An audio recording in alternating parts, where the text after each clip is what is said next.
Blur, Out of Time on XFM 104.9. I'm Ricky Gervais. With me is Steve Merchant and Karl Pilkington. I really like that Blur track. I think it's the best thing they've ever done. Blimey. So strong words. They can quote me on that if they want. Oh, yes. On their, I'm sure they'll rush to. On their, one of their albums. Yeah. If they wanted. Well, listen. You're lucky I'm here, Steve. Okay. Right? You can see, you know something's happened. I've done my back in again. Right. I've got a special chair in here. I'm in agony, and I'm on the strongest painkillers I can get. Right? Okay. I feel a bit. Karl, I had to call Karl up today and say, look, I don't know if I can make it in. Can you come and get me? He came over to my house. We got in a cab and he got me here. Right. While he was round my house, Jane showed him sort of camcorder footage of how I actually did it. Oh, how you hurt your back? And I wanted Karl to tell you, because I was actually worried that if I didn't turn up, what you'd say to me. Yes. What was I doing, Karl? Right, so I get round to his place, right? Says, right, hit play on the video, right? Have you ever seen a gorilla having a fight? I think I have, yeah. It was like that. Him and his mate round at his place last night decided to sort of have a bit of a wrestle. Yes. It went on. I mean, how much footage? Honestly, it was like a scene from Women in Love. Yeah. We'd done about 5 fights. We had to stop at one point because his arm was bleeding. You've had about 5 fights? Yeah, well, we were wrestling. We were doing wrestling, right, in the just behind in the lounge. Yeah, well, we were on our knees and then sort of like doing, and I kept winning with an arm lock. Right? Yeah. And then the last time he sort of threw me and I went on the back and my back was done and I was, it was Ian Morris. Yes. It was, Yeah, isn't he the commissioning editor of comedy at Channel 4? yeah. And the funny thing was that we'd had lots and lots of wine, and we went. You surprised me. Yeah, right. And we went, come on. I gotta film this. And the time we filmed, I said, film this, and Joe went, oh, right. And I took my shirt off. It's right there, and you can just hear slapping. Oh, why? Can I just ask though? I mean, it's a Friday night. You had a couple of drinks, some intellectual conversation. Yeah. How does it get round to? Do you fancy wrestling me? Well, and having it filmed. Well, he was on the couch, but I kept sticking my socks in his face to annoy him. Right. Yeah. And then he hit me on the shin, and I got sharp shins. And it hurt, and I was going, I'm going to smack your face, and he's done kickboxing, and it's that thing like you sort of joke, and they go, come on then. Yeah. And you start, have you ever seen the thing when Jack Osborne fights that skater dude? No. On the Osborne? I was very much the Jack Osborne figure. Right, yeah, the fat bloated guy just come out of rehab. I'll tell you what it was like, Steve. Have you ever seen like the David Attenborough stuff? Where, like, a tiger will be ripping a deer's head off, and you think, why doesn't the camera crew stop it? Yeah. You sort of watch, you're thinking, why was James just letting this happen? in and intervening? Yeah. And the thing is, she said, right, you've seen enough, haven't you, and stopped it, so I don't know how much footage you got. It wasn't much. Because your lounge is not huge, and there's not much space between the back of the sofa and the table. It doesn't need enough. It was just a pin or a submission, so it was all over with like one of us throwing the other one on the back, arm And locked. how does it, I mean, how do you start with a wrestling match? Are you both stood up, or you all... No, on your knees, and you sort of like go together like ratting seals. Yeah. Oh dear. Like a giant walrus. It's not gay. Play a record. Could we put that online? Could we get that on the web? That I would love to see. Better Rod Stewart? Yeah. Stuart May. Indeed. You need to say no more. If people don't know what it is from that information, Gervais Merchant Pilk. Exactly. All right. Exactly. Rick, I was out last night. I was in the Crouch End area, and I passed. Things upset me like this. It was a restaurant. It was a little French restaurant, but you barely noticed it. You walk past. It was like a row of houses and a little French restaurant there, open. It was kind of summery. Bistro. No one in there, Rick. It was about 10 to 10. I'm thinking if no one's in there at 10 to 10 on a Friday evening, it's doomed. And it really upset me. It genuinely upset me because I always think about the little French guy in there. He's put all his money into that. He's convinced his wife to do it. Yeah. She's not convinced, but she's a great cook. Eve. Exactly. And it's already going down the pan. Do you know why? You don't want French food on a hot summer's night. You want Mexican food. Well, indeed, some kind of tapas. But, exactly. But then because we were just discussing other things that upset us, and like glimpse of war. Well, true, obviously war. I mean, obviously I started with war, famine, disease, SARS, that sort of thing. And then it came down the list to worried about people who manufacture fax machines. Why? Because of technology. Well, moving on. I mean, if say you're making fax machines, you're a little company, you make fax machines. A little what? a little company. All right. And you're making fax machines. Are you allowed to use email? What, like, if you work for Coke, you're not allowed to drink Pepsi publicly? It just seems like I'm assuming that fax machine sales are plummeting. Now, the thing is, right, now I haven't got a fax machine, you're right, I've got email, but I much prefer a fax. Well, yeah, because you get it, it comes out the other side. Yeah, but... So, I mean, it is what they've sent. That's what's great about a fax. But you can print off your email, can't you? And then you've got it in hard copy. Wow. It's sort of instant. But, I don't look at the emails. The fax comes out. It's there. It goes. It's like someone putting a little post note into your face. Do you know what I mean? You go, oh yeah, I'll read that. Yeah. Whereas the email, you got email. You know what I mean? Well, yeah, no. But what worries me is whether I'm assuming fax machines are just... I mean, I don't know if there's anyone listening who works maybe for a fax machine organisation. 08700 800 1234. If you're in the fax industry, give us a call. Tell us, what sort of figures. Yeah. Exactly, yeah. We want to go down 17%, something like that. in the southwest. Exactly, those are the kind of stats. But have you got fax machines yet in the north, Carl? Yeah. Yeah, I mean, you're loving it, aren't you? I like getting letters. Well, no one sends letters anymore, do they? You like getting a scroll from a man on a horse. Yeah. Saying your... When do you get letters? My mum still sends me the odd letter. Sure. Even though I call, she likes sitting down at a table and... Yeah. So what, you call and ask the questions, there's no reply, and then you get a letter a day later going, question 1, yes, I am well. Question 2, yes, your father's well. Yeah. Oh, it's nice though, isn't it? Yeah, letter's nice. It's nice to receive a letter, yeah. It's always nice to receive a letter. Particularly if, you're on a sort of expedition. But what does annoy me though, you were looking at them the other day, you were talking about the pictures on them, postcards. Yes. Don't like them. You don't like postcards? No, they annoy me. And just because it's never anything of any interest, and the fact that, even though it's been sent to you, you're the last one to read it. Whenever I used to send my mum a postcard, every time I send it on, I'd horrify her by putting on it, having a lovely time, does that pig of a postman still read all your letters? And she'd just be horrified, just be terrified he looked at it all the time. This is what worries me. I've always assumed that people would read a postcard. If I was a postman, I would definitely read every single postcard. Yeah. So if you're on holiday, What do you mean? You wouldn't have a lot of time left if you read every postcard. No, but as you were posting through the letterbox, you'd have a quick look, wouldn't you, to see what they were up to? Because that's why I never used to write anything of any interest on a postcard, because I didn't want anyone to sort of know what I was up to. Let's say I was on a baudy lad's holiday, I would just write nice sunny, got myself a lovely pair of shorts, like that. I'd keep the truth, Rick, for when I got home. Well, he's looking forward to it on holiday now, Carl, because he's got some prescription lens sunglasses. We'll be talking about that after the break. Bit of darkness. Look forward to that. Yeah. An amusing story about a man wearing glasses. Oh, the darkness growing on me. It certainly is on XFM 104.9. Love those boys. Keep the guitar riffs up, lads. I'm Ricky Gervais with Mr. Steve Merchant. Oh, it's good to see that your back pain has not impaired your DJing abilities. Yeah, I know. Well, I'm a professional. I'm a professional. You've soldiered on. Yeah. Put the glasses on for Carl. Well, see, now, because I wear glasses normally, I've always had problems with glasses. The thing about glasses is it stops you from doing so many things, and you may not realise if you're a non-glasses wearer, certain things that you can never do. If you're, like, for instance, I have never been able to go into the mosh pit at a gig and get carried above everyone. They carry you above everyone on their hands. Because I knew someone would just grab my glasses. You don't need to, you can see from the back. That's the good thing about you at a concert. You can actually stand at the back and look over. Being able to at least jump on the stage and do a stage dive and all the rest of it. So that's one of the things I've missed out on. Sport, really, because boxing, for instance, I could never do. I can never do boxing, never do wrestling. So our big championship showdown is not going to happen. We'd probably be the same weight category. Well, possibly. Your reach. Yeah, exactly.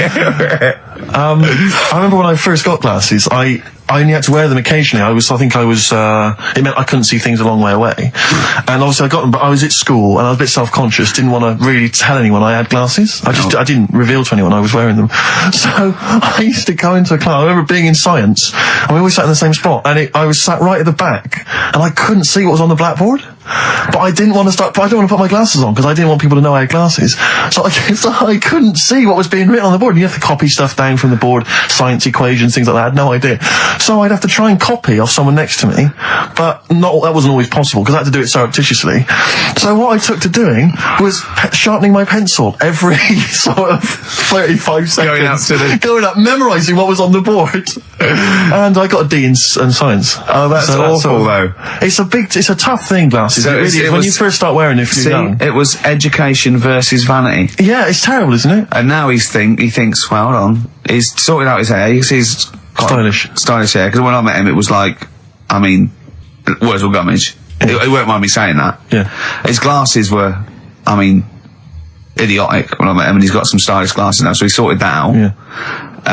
His clothes, he's quite a fashionable bloke, and when I first met him, it looked like a nerd. Yeah. So, it's step by step, and with these I think you'll agree. Pop them on, Steve. Well, you know, imagine him on the beach. Close your eyes, Carl. Are they closed? I can't see. I've taken my glasses off. Oh. Yeah. So that's a weird thing as well, isn't it? Yeah. There you go. What are you laughing at? Look, what are you laughing at, Carl? There's nothing funny about those. Stop smirking. I can see through them. You can see they're not real sunglasses, they're prescription lenses, so you can see it now. You see, I never knew you had to do that with sunglasses. I didn't think you had to have the... Right, yeah, when it's bright outside, people who wear glasses don't need to wear them. So they're looking cool, but they're bumping into stuff. No, but if your eyes aren't that good, then the sun shouldn't be bothering them. Do you know what I mean? No, I always wondered about Roy Orbison. Why was he doing that? What? Roy Orbison always had shades on, didn't he? And he was blind and stuff. It's like, what's the point of that? Well, because I'm guessing. Well, I don't even want to. I don't know. What are you talking about? Roy Orbison was blind, wasn't he? Yeah. Was he? I thought he just had very, very bad vision. No, I think he was a blind fellow. I don't think he was blind. Was he not? No, I think he had very poor vision. Wear him, you know. I don't know what this conversation is anymore. No, well, once again, we've introduced Carl into the equation. He's just gone off on a completely bizarre tangent. When he went, oh, I'm going to pick up my prescription lenses. And we had to wait. And the bloke came and said, who's it for? Me. I said, oh yeah, Mr. Merchant, here they are. And as he was getting out, to try and embarrass Steve, I went to him, they are the exact ones that Keanu Reeves uses in The Matrix, are they? He went, what? I went, no, I'm joking. But, I'll tell you what frustrates me. Can I just say, as a glasses wearer, this is just a note to everyone out there who isn't a glasses wearer. When people ask constantly to try on your glasses, can I try on your glasses? And they try them on, and they always say the same thing. Oh, I can't see a thing. What were you expecting? X-ray vision? No. Yeah, I know. Don't ask. If you're a glasses wearer, you don't want people asking to try on your glasses. But I think they don't realise that what are you expecting? By going, oh God, your eyesight's bad. Yeah. It's not like going, you know what I mean? It's not like saying, let's have a go with your calipers. Right, and popping them on and going, bloody hell, you can't walk very well. But it's a form of disability, isn't it? Well, yeah, but it's one that doesn't impair that much. It's an inconvenience that you maybe have to put glasses on all the time. Did I mention the mosh pit thing? No, but it's not, yeah, but you're not, what's your vision? It's just blurred, is it? No, I can't see anything. It's really bad. Is it really bad? Yeah, if I take my glasses off, you are just a blur. I see now, I can see nothing. It's just a couple of bald heads. And I know only one of you's bald, so... You're looking at Carl twice. Yeah, exactly. Yeah. Alright. Carl, it's your Vision 2020. Well, there you go. That's Steve's eyes on XFM. Next week, Ricky's knees. Bit of vinyl? Yeah, now listen, I want to mention this. This is from this new Morrissey compilation. It's a new series. I'm assuming a number of different rock stars are going to do it. It's called Under the Influence, and various rock stars get to choose, obviously, songs which they grew up listening to and that have influenced them. And this is from Morrissey. He's the first person to do it. And there's some stuff on there which is a bit odd and a bit oddball, and there's some stuff which is good. And there's the Ramones on there, and Nico and Patti Smith. But this is one of them. Obviously, famously, Morrissey was a member, I think he was the president of the New York Dolls fan club in England. And this is from there, and this is Trash. The New York Dolls, Trash, from this new compilation, Under the Influence, compiled by Morrissey. Are they the original punk band? 08700 800 1234. Well, everyone knows they are. No, we don't want your calls. Everyone knows they are. Don't call in. Don't call in. Please, we're not interested. No point. Rick, it's 1:30. Yeah. Adverts? Yeah. Coldplay and the Scientists on XFM 104.9, Ricky Gervais, Steve Merchant and Karl Pilkington. We saw an interesting sight on the way here, didn't we, Steve? Yeah. When we came in yesterday to plan the show. To plan the show, sure. Yeah. We actually annoyed Karl for half hour and left. Yeah. But a bloke with a completely tattooed face. I don't know what stage you are in, what stage you're at in your life when tattooing your own face is a good idea. But this wasn't sort of like, tribal or religious or anything. It was a bloke just had a sort of tattoo on his forehead and around his eyes, professionally done. It looked quite old, so I don't know if tattooers do that now. I think they've probably got to watch themselves, but I just think... there's not rules about what you can tattoo. I'm assuming if you're a tattooist, you can do what you want. You can tattoo anything. I wouldn't have thought. There's probably some comeback, isn't there? I mean, I certainly, I think you've got to be sober. I think you've got to be over 20, I don't know, right. Over something. And I wouldn't have thought many tattooers would tattoo someone's face, would they? Well, I don't know. Have you met tattooists? I mean, I don't want to slag them off, but they are like, I know why they're big. Well, exactly, and they've got needles. A lot of them are big. But they do seem like they live in the periphery of society, a lot of these people. I just wouldn't tattoo someone's face. Do you know what I mean? I've been worried. You wrestle a man to the ground and then hurt your back, but no, you wouldn't tattoo someone. No, I know. Does everyone ever regret it? I mean, I'm sure some people regret a tattoo. Whenever someone shows me a tattoo, I go, that's brilliant. Because I can't bear to go, that's rubbish. Yeah. I just think that because they can't change it. There's no point. Yeah. I mean, what do you think? I go, it's brilliant. Well, I read in the paper, was it a man or a woman who had just had Beckham on their arm? Just not a picture of him, but the word Beckham tattooed on their arm, spelt wrong. Oh, they missed out the K, or maybe they missed out the C, so it was Bekam. Oh no. Anyway, it was just spelt wrong. I mean, firstly, why do you just have the name of David Beckham on your arm? Home tattoos are the best, though. Well, that's done with a pin and a sort of some ink in prison, like with skins. Yeah. It's sort of wonky because they've done it in a mirror. Yeah. What does that say? Well, read it. Tanuck. Yeah, I did it in the mirror. Profanity. Yeah. Would you ever toy with a tattoo, Carl? No, I've told you about me Uncle Stan before, haven't I? Tattoo Stan. No. He's just covered in them. It just looks a mess. Do you know what I mean? You can be wearing the best suit in the world, but you still look a scruff. Sure, yeah. Do you know what I mean? Yeah. Once you have it done. Some tattoos, can be quite tasteful. No, but he was covered. It was all like, cut hair on his neck and it's just, a mess. And he did a lot of his own. I've told you about him before. Have you? I don't remember it. Yeah, because I was saying, if you're going to do your own, at least make sure you're a good drawer. Yeah.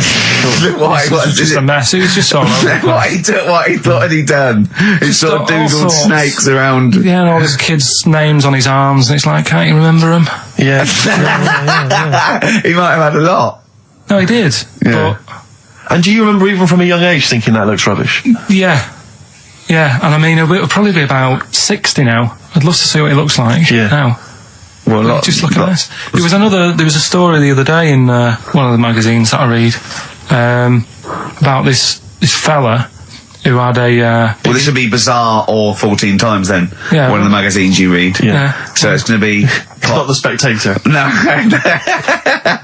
But this fella had a big eagle put on his back. Yeah. With a snake sort of covering it. And... such rubbish, isn't it? This kind of symbols of sort of dynamism and life. Yeah, I know. A snake and an eagle. Yeah, a large-breasted vampire woman riding a dragon. Yeah. That's always a good one. But this fella had that, and he had it in his will that when he dies, he wanted his son to have the skin taken off. Oh God! And put in like a little frame. Oh God! That's horrific. What's that? That's my dad's back. Yeah. Oh, are you sure? God. No. Because I read it and kind of started having sort of memories of Auntie Nora again. Yeah. Because she used to always like... now, Auntie Nora is the woman who farted for 5 minutes. She had wind for 5 minutes. Sure. Yeah. But she also, she used to say, Carl, rub me back. Right? And with her being quite old, it was all sort of mouldy and warty. It was mouldy? No, mouldy. Mouldy, right. And what did you do? I didn't like it. I hated it, in fact. It was like reading a Braille book. Yeah. It was like putting your hand in a load of Cocoa Pops. Oh, dear. All really big round things. And I just thought framing hers would be sort of 3D-ish. Oh. Right, yeah. What's that, a chunk of the moon? No? Yeah. Did you R-text that wall? Yeah. No. That's Auntie Nora. That's Auntie Nora's back. Oh God! Any piece of your body can't you find? That's disgusting. Putting your hand in some... Is she the one with the split tennis ball when she wasn't wearing knickers? Shut up. What? No, let's not discuss the tennis ball. Okay.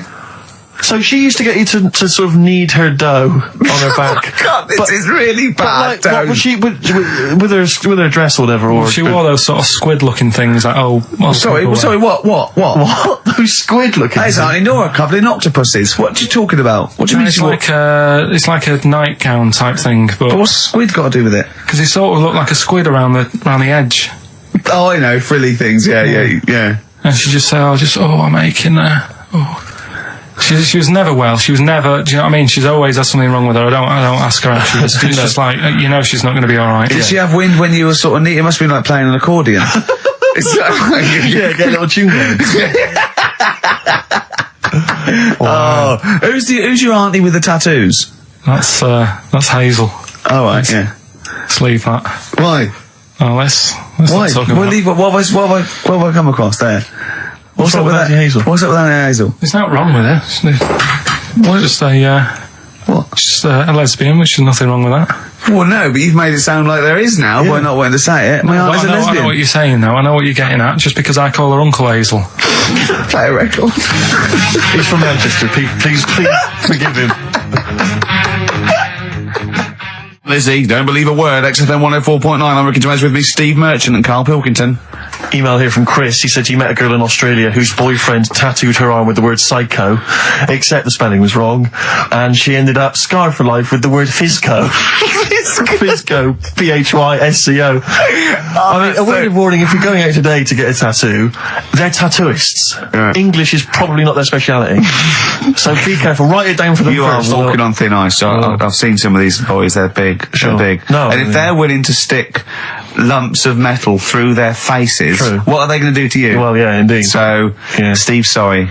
The piercing, you see, I have a weird problem with the piercing as well. Because, I mean, the earrings, that makes sense. I had earrings ages ago, but... Did you? Yeah. Oh, but yeah, you're a man who notoriously hates pain, and he's scared of everything. Yeah, I was about 18, and I took 2 in 1, and they did it right, and he just went, and I went, alright, I went, yeah. I just went, oh, God. Did you have them in both earrings? It was like a staple gun, it just went, and it didn't really hurt. I thought, well, I'm not doing that again. It hurts too much, and it just throbbed. Were you still living with your parents at the time? No. I mean, what do people... Your kind of oiky Reading family, what would they have made of... Oh, well, they know I had them afterwards, yeah. But did they take the mick? Oh, God, of course they did, yeah. Yeah. Rick, you ain't going to eat like that. Oh, you'll get followed. Oh, look at you. Look at that. Yeah. That's disgusting. And when I was new romantic, my mum said, bloody hell, I thought I only had one girl. Which is the earring... Because isn't it like one ear is for gay people and one is for straight people? Is that just a myth? Or I don't know. It might be something to do with which ear you had it. Yeah, there probably was sort of like signs for that. Yeah, it's like when you're growing up, I had loads like a white polo neck, right, and a ring on your little finger. That means you're gay. Yeah, like you can see him coming. He's just consoling your little chart. Exactly. Hold on, white polo neck. Yeah. Those are the earrings in the left ear. I don't know where I am. Wasn't there that thing that the famous cover of Born Bruce to Run? Springsteen? Yeah, where you didn't know the handkerchief. Yeah, it was the handkerchief in the right hand pocket. Dominant and was. Yeah, I don't know. But where is this information? I wouldn't have known that. I might have gone around, with if it was hot weather, something to mop my brow. I wouldn't have known that. What can't the gay people kind of notify us? Can't we have some kind of website or something? Do you still go to that pub with all those sort of like butch blokes with the moustaches and the caps? Great guys. A lot of them are firemen. A lot of them are like traffic cops. Great people. You know what I mean? Fascinating you know you're safe in there. Yeah, it also says no women to. No. It's like you're just having a great time with the lads. And there's nothing. It's just brilliant. Playing pool stripped to your waist. Yeah, I know, yeah. I can talk. Oh, my back still hurts. Okay, a little bit of hip-hop. It's nice to have occasional hip-hop tune. Just keep it, it's summer. You'll be cruising around in your open-top Chevy. Now, Steve, I see there it's a track by Little Kim, but how are you pronouncing it? I'm pronouncing that correctly. Lil Kim. Oh, no T's involved. And it's the Jump Off featuring Mr. Cheeks. I don't know why I find that funny, but Mr. Cheeks is involved. If you could spot him, good luck. Lil Kim, and I believe that's Mr. Cheeks there. Just busted it on the mic, and that's called the Jump Off. Talking of cheeks, Karl, have we got another instalment of Cheeky Freak of the Week this week? Yeah. Have we? Excellent, look forward to that. Is there some monkey news? Goes without saying. Of course. Really, that monkey news is safe, isn't it? It's not like You're always going home with monkey news. It's there. Yeah. It's like songs of praise on the Sunday. When I came back, I've been on holiday for a week, and I sort of sat in by the pool and stuff, and I sort of wrote about 40-minute stand-up with my new show, and I was going to the car, I said, it's great, when you get away, it's sort of like, you're relaxing, you just think clearly. He went, Ian, I know. He said, I was away when I came up with Rockbusters. Yeah, indeed. Absolutely. I was buzzing about writing 40 minutes of brand new stand-up. Yeah. He equated that to coming up with Rockbusters. Should I be insulted, Steve, or is Rockbusters as good as everyone's saying it is? Is it the one good idea? Is it like E equals MC squared was to Einstein is to, Rockbusters is to Karl? What if I do this, Rick? What if I played you some adverts right now? Yeah, and then we came back with some Rockbusters. Yeah. You could make the jump for yourself. Maybe I'll do Rockbusters and show people how easy it is to do it wrong. Adverts, then Rockbusters. And a cup of lovely coffee. Cup of coffee in the pub. Yeah, I want a cup of coffee. Placebo, this picture, XFM. What's Karl doing? What's he rooting around I don't know, at? but listen, while he's doing that, can I just say happy birthday from all of us to Shan. Her friend Terry said play some Placebo for Shan, so happy birthday to her. That's done. That's done. Cross that off the list. Yeah, that's another thing we've got through today. Rockbusters, please. Do you want to look at the prizes? I'll have a look at the prizes, see what people can win. It's an email-only competition, please remember that. All right, we've got the Later with Jules Holland Louder DVD. There's stuff on there from the Cardigans, Rollins is on there, Mercury Rev, Sonic Youth, the Datsuns, Queens of the Stone Age. No, wait a minute, they're all great bands, but I think they need a boogie-woogie piano over the top of everything they do. Well, hopefully Jules Holland would have okay, helped. good, because that was something missing there on most of those tunes. Yeah, current album from Goldfrapp, that's there as well. What have we got this on DVD? The Life of Mammals, the complete series of that. A couple of we've got the Inspiral Carpets, again a 3 CD set of the best of the Inspiral Carpets. I don't know how they strung it over 3 CDs. And the best one-hit wonders in the world ever. And let me see. Oh dear, a 3 CD set. A 3 CD the set. best to Inspire. I'm struggling. I'm assuming CD3 is just the Corals album. Anyway, there's some good treats there. You've sourced some good stuff this week. All right. Well, all right. Yeah. Here's your Rockbusters. Yeah. All right. Cryptic clue, a couple of initials, and you sort that out. Right. First one. What's Dr. Fox on about that we don't sound like proper presenters? It's mad. Go on, Karl. Right. The first one. A customer wanted some paint to darken up a room. Shop assistant knew what to do. Right. Customer wanted some paint to darken up a room. The shop assistant knew what to do. The initials there, CB. Right? CB for the first one there. Right? Second one, it'd be alright if their heads weren't that big. Right? And again? It would be alright if their heads weren't that big. And that's SF. Right? SF? Yeah. And the last one... I know that one. Yeah, go on. And the last one, Chanel have got another perfume out. N-O. Right? Chanel have got another perfume out. N-O. You email in ricky.gervais@xfm.co.uk. That's that done. And those prizes can be yours. Yeah. More music, please. Bit of Bob Marley. Any of these going to annoy me? Oh, I've got to stir it up. Yeah. Brilliant. Are any of these clues going to annoy me this week? No, they're all good. Are they really? Yeah. Right. Yeah, we'll be the judge of that. ricky.gervais@xfm.co.uk. Brilliant. Stir it up. Bob Marley on XFM 104.9. Ricky Gervais, Steve Merchant, Karl Pilkington. Wait, did you get up today and just see the great weather and think, do you know what, I'd love to hear some Stir It Up from Bob Marley? Yeah, I did actually. Well, I was going to play it the week before last before I went away, and we didn't have time. So, well, we were crammed full of features like this one. Have we got a cheeky freak of the week? Do you want one? Yeah. I think we should have a jingle for this. Okay, I've got a jingle. It's very similar to Chimpanzee. Chimpanzee that? Yeah. Well, let's hear it. Okay. Oh, cheeky freak of the week. Brilliant. Yeah, no, I think that's excellent. So, cheeky freak of the week. You've spotted a freak. This is where somewhat, I think, offensively, you pick on someone who's not like other people and say it's your favourite freak of that week. Yeah, I remember we had the woman whose legs looked like the hind legs of a dog. We've had the little fella with the aging disease with the little head playing the piano. That was your favourite. I think that's your probably freak of the year, isn't it? It's a pretty good one. So what's this? Is it a man with a horrendous injury, or is it a congenital birth defect, or what? Yeah, but you put it like that, and now it sounds like I'm being tight. It sounds like I'm being out of order. But I'm just giving him a mention. Just giving him a big shout out. Right? There's quite a lot going on in the freak world. There always is. You've been visiting hospitals the last week, have you, when we were away? No, there was a thing on a website. This isn't even the one that I've picked, so this is just a bonus. This is a bonus freak. Yeah, go on then. This is a free freak. Right? It's a fella called the Lobster Man. The Lobster Man, of course. Again, good name, you know what you're going to get. Yeah. What are you going to get? Some succulent meat. I like the idea that the vicar on the christening suggested that. I know you want to call him Mark. Can I make a suggestion? Yeah. Look at his hands. What's his name? Mark Michael Webster. Right. Right. Have you thought about a nickname? Not really, no. Have you looked at his hands? Yeah, we don't want to talk about that because do you know, they look a little bit like lobsters? Well, yeah, but it's quite deformed. It's like, we can't... I suggest Lobster Man?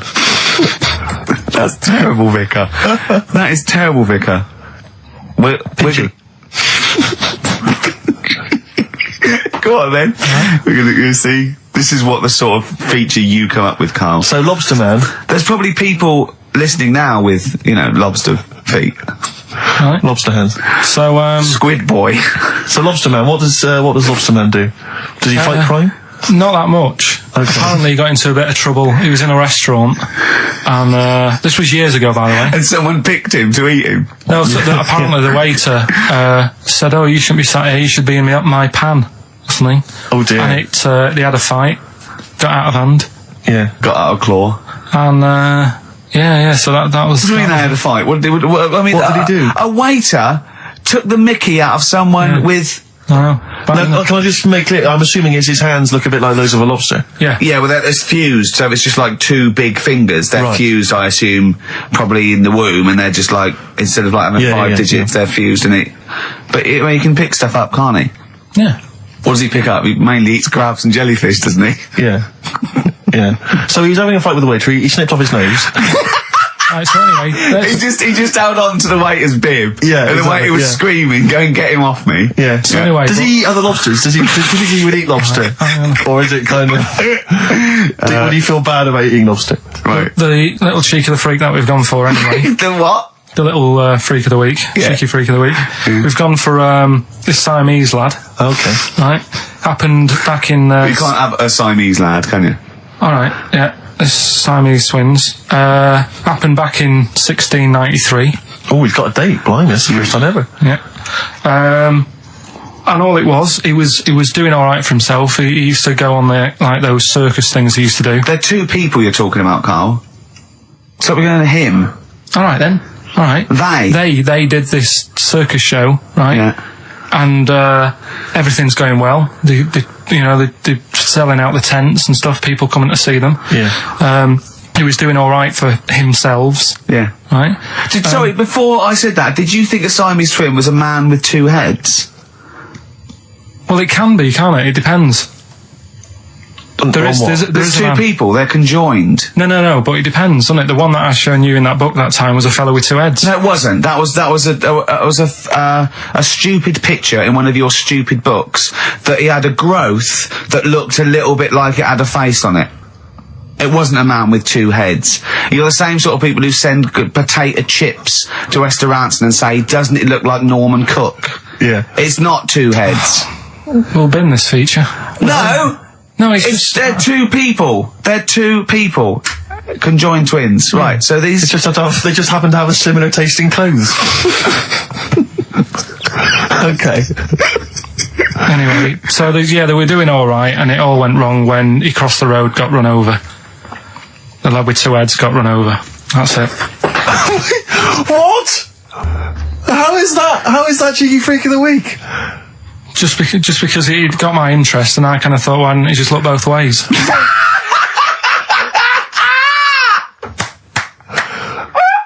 I'm intrigued to know why wasn't he looking both ways? I'm intrigued to know how you get run over. What was it, 1629? Yeah. Well, it's horses and that, wasn't it? Yeah. Oh, why wasn't he looking both ways? Karl Pilkington, you are a genius. Play a record, you fool. Well done, Karl. More cheeky freak of the week next week. See what's going on. In the freak world. Universally speaking, Red Hot Chili Peppers on XFM 104.9.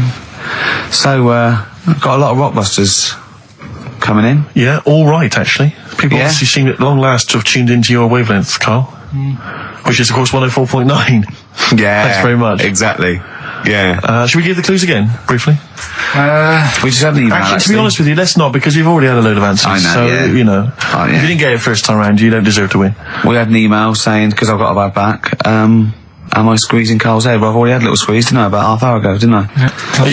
You just got to be careful, because I don't want any strain, so I'd say keep still, whatever happens, and you're right about it, Could I have a squeeze, you know, just while you're not really kind of capable? He's allowed to squeeze it, isn't he? Because I've never squeezed it once. Remember, sideways, temples, go quite hard, but not too hard. Yeah. Front to back, go as hard as you like, because that's all right, well, I'll just have a try now. No, you've got a bucket. He's sorted it out. He says every Saturday between... Yeah, but I'm taking over from him because let him have one squeeze. Let him have a go then. So, the front and the back... Get round, so you got... That's it, right. Now, use the thing like that. Not too hard at the front? No, really hard at the front and back. There you go, yeah. You got the hang of it. Oh, right. God, it's good fun. I see why you like it. No, we'll just give it a side. It's great fun. Yeah. It's great, you know, there's a little bit of, you know, grip there with the short hair, but obviously not too much, because there's not much up there up top. Good, isn't it? Yeah, I'll be doing that again next week. Do you know, I got a form, right? Do you know I'm staff here, right? I'm like on the staff, I'm one of the staff. Got some internal mail the other day that you have to fill out about if you die at work, who gets your money. It says, do you put yourself at any danger?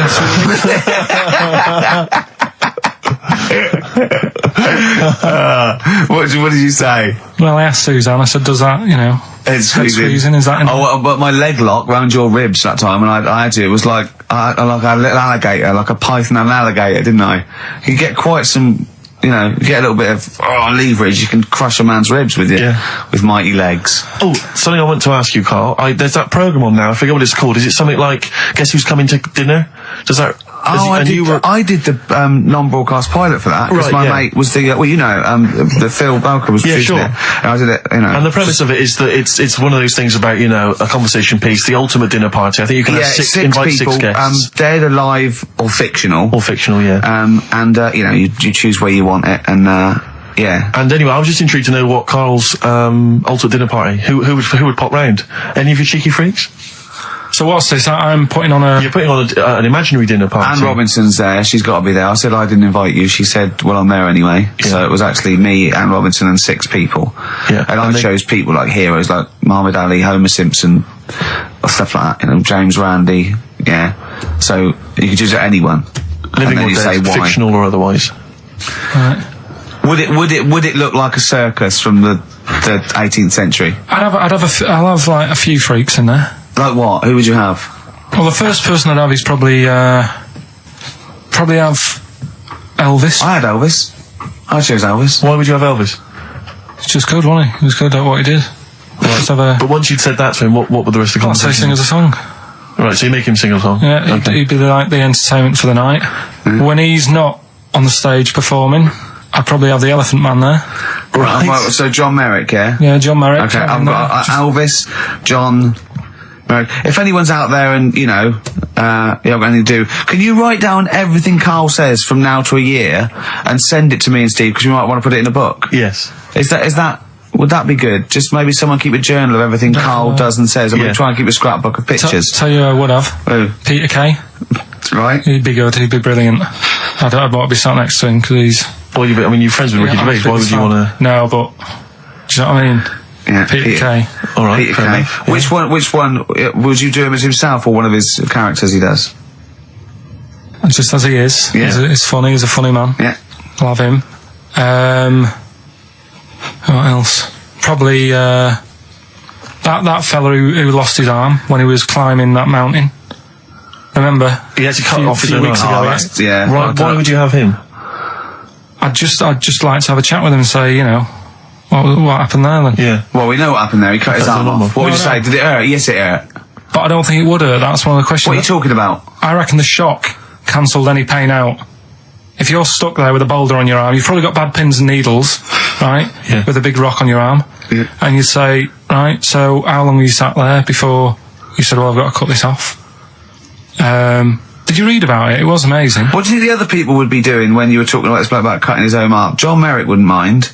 Elvis would probably be off his head on something. Elephant Man will be having a couple of buns. I hope Peter Kay didn't make a funny comment. I hope he doesn't make a funny comment. Yeah. Right? Can I just a quick warning? I'll just put bloke with one arm, bloke with... Be careful, Carl, what you serve for dinner. Yeah. Because he's only got the one arm. Yeah. So, you know, certain things, I mean, maybe suggest something you can eat with chopsticks. Or a hamburger. A hamburger. But don't go with something like lobster. Tricky, you need both hands for that. Unless him and John Merrick teamed up, I think they've got one good arm each. Yeah. Soup, maybe. What would you give John Merrick? Buns? Couple of buns. Mm-hmm. Have that woman in the boat who went round the world. Why? Just to see, how she managed that. Pretty boring guests, really. Hey? But boring? What do you mean, boring? What was she going to say? What she said, she was going, well, I didn't see a lot. I was in a cabin. Really, there's a lot of water. I was a bit scared.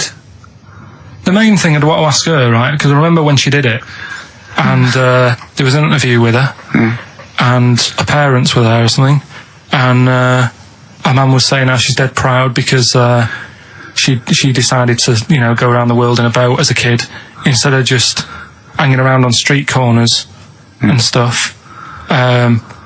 She said she didn't want her daughter to be messing about on the streets at night on her own and stuff. She was a responsible mother. Yeah. And she sent her off on a boat. Sure. In the middle of the Atlantic. On her own. Yeah. So I'd like to ask her about that. I think even Manchester's safer than that, innit? Yeah. And I'd have probably another woman, so to chat to her, probably go for Kim Marsh. Kim Marsh? Sorry, you'd have the woman who sailed around the world, right? But you'd have to have another woman for her to have someone to talk to. Well, why invite either of them then? If you don't want to talk to either of them yourself. What? Sorry. I love this. Round world yachtswoman, and Kim Marsh. But why, of all the women you could invite, Kim Marsh is at the top of the list? That's the best list I've ever heard. Elvis, John Merrick, Peter Kay, a bloke with one arm, the round the world yachtswoman chatting to Kim Marsh. That is genius. Why haven't they invited you on this show? I'm going to call Anne Robinson. Right, okay, if anyone's listening to that, have Karl Pilkington. I know no one knows who he is yet, but what a great bit of conversation. Play a record, Karl, you're an idiot. Some Smith?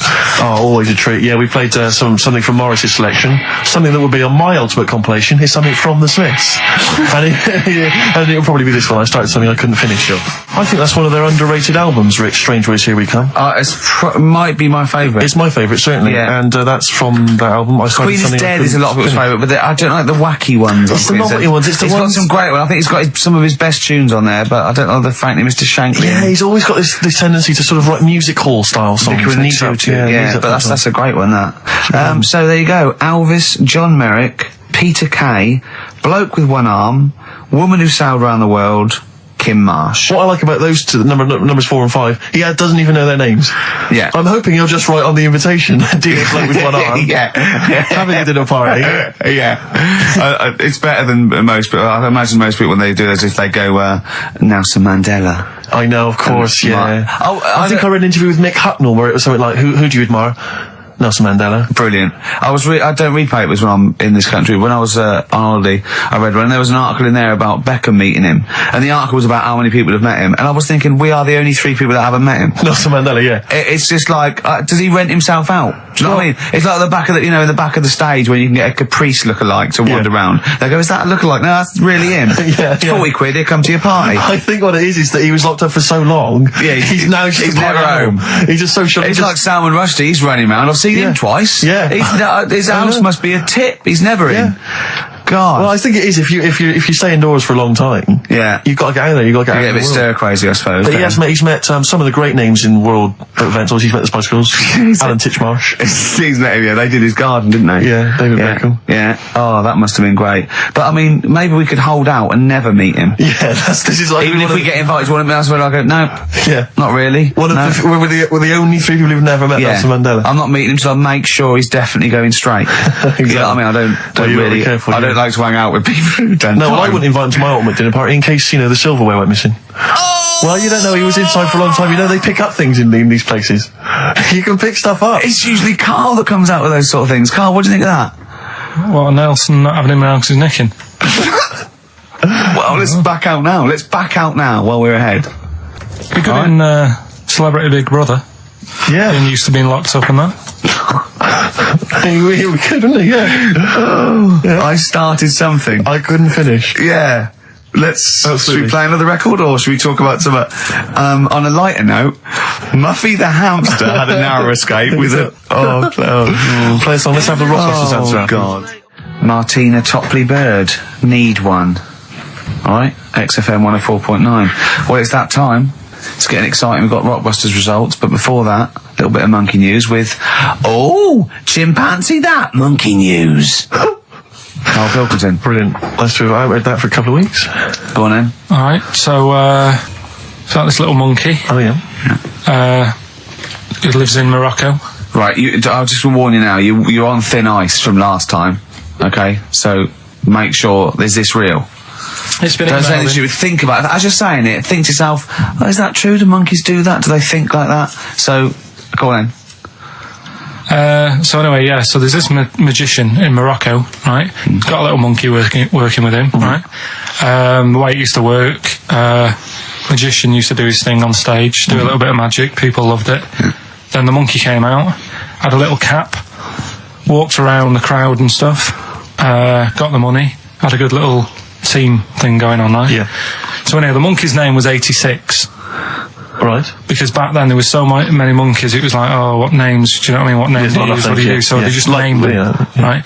So this little monkey... What, he had 86 other monkeys? No. It's just that because a lot of monkeys were sort of working back then, helping magicians out, doing bits and pieces, busking, what have you.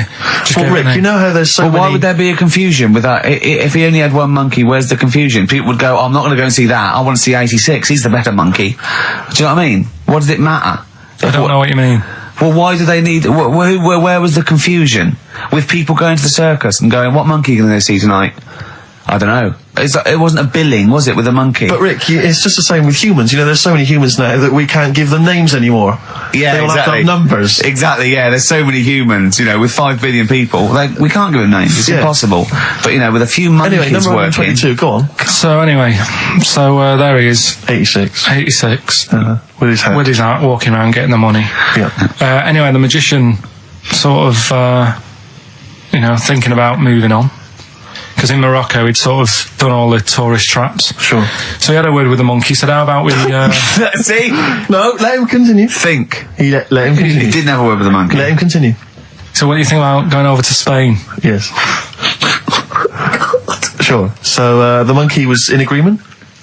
So he said, go on then. Right, so they get in the car, and the magician knew he'd have a bit of a problem on his hands because you're not meant to take monkeys out of the country. Yeah. Right? So he thought, right, what I'll do, I'll get a car, right? Right. Stick the monkey in a boot, right? Get on the boat and hopefully sort of, stick it in some luggage and what have you. Yeah. We'll be over there, we'll be earning big money, everything's going to be great. So the monkey was like, brilliant. So they get in the car, they're on the way to the boat, and pull over at a petrol station. And just before filling up, he opens up the boot and he goes, "You all right in there?" And it's like, yeah, sound. So he leaves the boot open so it can breathe and get a bit of fresh air whilst it's filling up. Goes in to pay the money. Yeah. Pays the money, goes, I'm just paying for the... Right, this monkey is not going to drive away in that car, or we're never doing this feature again. Carl, what happens? What's number 86 up to? So... 86. So, That's the ending, isn't it? That's the story. Come on, let Carl finish the story. It better not be. Brilliant. You're going to love it. Right, so he's in the petrol station, and he's going, right, I'll pay for pump 4. And the fella says, what are you talking about? Pump 4, isn't that a monkey? No. Sometimes I use numbers for monkeys, sometimes I use... No, I mean pump 4. Sure. So he says, what are you talking about? There's no car at pump 4. Right. Keep going. Sticks his head out of the door. Yeah. The monkey's giving it some. Went over to Spain on its own. I don't know what to do. Well, hang on, let's just get a couple of the facts right here. Right, what do you mean, couple of the facts? Right, there are no facts. So number 86. Number 86 drove to Spain. You are honestly, Carl. You must know. It was an automatic. Right, Carl, you must know that is shit. There is no way a monkey... That's the thing with He this gets feature, stopped at customs. Mental. How would he get through customs, Carl? Has he got a passport? No, he was sneaking about because he didn't have a passport. So he parked and then snuck through. Do you want the facts? Let me see it. Right, I'll examine this, Rick, and we'll play a record. Play a record, because I can't. That's nearly as bad as the armed robbery. Right, go on. Yep. Play a record. Doing better suede. Yeah, Stay Together. My favourite. One of 86's favourites. Yeah, brilliant. My favourite suede track. Stay Together. XFM. Well, nearly time to go. But before we do, a little bit of Rockbusters results. Just checking some of the answers, Rick, and it seems that an awful lot of people have got it right. Go on then. Tell us them again then. Remind us of them before you give us the answers. Alright, Rockbusters number 1 was like this. It was a customer... We're stopping Monkey News, by the way, until you start getting some credible ones. Because that's it's ridiculous. It's not true. No, it seems mad. But no, but it's from the internet again. So anyone can go online, download that story. It's insubstantial. It's get ones from journals or where the source is quoted. Okay, or we're not interested. Or we're not. Well, you don't. Okay. So same with on thin ice. We've pulled this once. We've pulled Rockbusters. We suspended it once, and you came back again. So it's. Do you know what I mean? So go on then. Right, so Rockbusters number 1 was about a customer who wanted some paint, wanted to darken up a room. The shop assistant knew what to do. What did she do? The initials were CB, Cellar Black, right? Cellar Black. Cellar some black. You see, I thought Cellar Black, because it's CB, and I thought, well, it can't be, because it's not Cellar. It's not Sell Her Black. Cryptic, it's cryptic though, isn't it? No, cryptic doesn't mean it's wrong. Right. They all got it anyway, so... It's a bit weird, isn't it? Second one, it would be alright if the Reds weren't that big. Right? The initials are SF. Well, one of my favourite bands, yeah. The Smaller Faces, isn't it? Small Faces. Well, no, that doesn't make sense. Okay, go on then. And the final one, Chanel have got another perfume out. Right. I'll just say we've had an email from one of our listeners who said if this turns out to be New Order, he's never listening to XFM again. What's the clue again? Chanel, I've got another perfume out. New Order. Right, well that's another listener gone.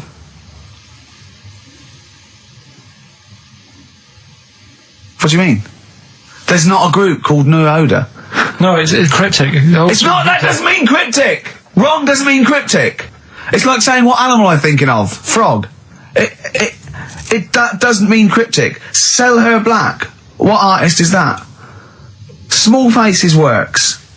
Just about. If I say what animal I'm thinking of, what am I Monkey. Thinking? Well, there you go then. So it does work. Play a record. Right? Play a record. So who's a winner? Yes. Now I'm going to give it to someone who emailed in with the correct answer, and his name is Steve Martin. Really? And I'm giving it to, I don't know if you've noticed over the last few weeks, I've been giving the prize to people with just a kooky element to them, you know, if they've got people to start sending their name in, like Barry Bumpfroyd. Well, don't worry, because I can spot if it's a fake comedy name. What was that last one we laughed at? I can't remember what it was. I think it was Gerald something. Yeah, it was. It was just like Gerald Smethurst or something. What's it? Preston? Gerald Preston. Why is that a funny name? Jerry Preston, a great guy, but for Gerald Preston, we laughed at that. He caught my attention. So this week, Steve Martin's caught my attention. Right. Yeah. When was the last time Steve Martin made you laugh? This Steve Martin? Dickers hasn't been... Yeah, we've had no correspondence from Dickie Anderson for some time, which saddens me. Little Dickmeister General, what is he doing out there? Has he got... What? He's got something better to do. Ridiculous. Right, well that's the end, We've got the last song, so is there anything it's the end of Rockbusters, and it's the end of Monkey News. Monkey News will give you one more go for it, and it's got to be credible, it's got to be real, it's got to be true. We need to see your sources, it needs to be corroborated. Okay. Rockbusters, they've got to be real band names. New Order. New Order. New Order. Just anything. Just brilliant. Well done to Steve, he got them all. So is that it then? Yeah. Brilliant. Well, cheers. I've enjoyed that. I hope your back's better, Rick. Yeah. And Carl, I hope you buck up your ideas. Your brain's better. Yeah. Got something interesting about a brain, we can talk about it next week. No, tell it now. No, quickly, what is it? No, we'll leave it. Oh, like that's a hook. Like people will be going for a week. Oh, I wonder what things were Carl's brain. Was it a brain that drove a motorbike across to Switzerland? You've heard it. Yeah. Some doctor or something who was into like the way bodies work. They got their head cut off. Who did? The doctor? Yeah, he was doing a bit of an experiment. And he cut his own head off? Yeah. Okay. And it was about, he said, when my head's in the basket, I'm going to blink my eyes. Right. Okay, sorry, hang on, let him finish. And, so the doctor has chopped his own head off, and he's told everyone, I'm going to blink my eyes. He's in the basket, and he goes like, right, I'm going to blink my eyes about, as many times as I can. So quick, count them. And they count, and he got to like 15 before he right. died. Now this is how Karl told me that. Till Nick Frost explained that, Karl told he said, right, well a bloke, right, he had his head cut off, and when his head was in the basket, he went, count how many times I can blink. And I went, well that's rubbish. He went, no. And Nick went, well no, he actually said when my head's in the basket. He went, and Karl went, oh, I said, Karl, do you know the subtle difference? Do you see the subtle difference? I have to say though, guys, I still don't really understand what went on there. You've both lost me. The story is that a bloke who'd been found doing... you mean that Karl just explained it and that was a clear version? Because I still don't know what you're talking about, Karl. Well, this bloke had his head cut off at experiments against God. He was a doctor in the, in olden times. Yeah. And when they cut his head off... Why did they cut his head off? Because it was... he was executed. Crimes against... Exactly, he was executed, yeah. And he said to his assistant, when my head's in the basket, I'm going to blink, count how many times I blink and write it down as an experiment, right? Karl told it to me, like his head was cut off and he went in the basket, and when his head was in the basket, he looked up and said, count how many times I blink. Yeah. I love that. I love the difference in that story. Yeah. Both rubbish, but one's possible and one isn't. You believe anything that you're told except when we tell you the truth. Right, here's one. Christ. Ghosts and that we got talking about. Sure. And Nick said, right, he said, you'll like this one. He said, my auntie was having loads of problems. Why are you whispering? It's not illegal to talk about ghosts on the radio. No, but he's hearing this. So the auntie's in the house and furniture's moving about all the time. Oh God. And they were like, no, Steve, he told me this one. This is such rubbish, mate. No, come on, let's listen. I'm going to leave it to you. I'm going to sit back and enjoy it. I'm just going to watch your face, Steve. Right. Sorry, so I missed the beginning there, Karl. There's an auntie in basically, Nick's auntie. Right. In the house, things moving around all the time. And it was just annoying every time she tidied up. It was like... it was just annoying. Making a mess.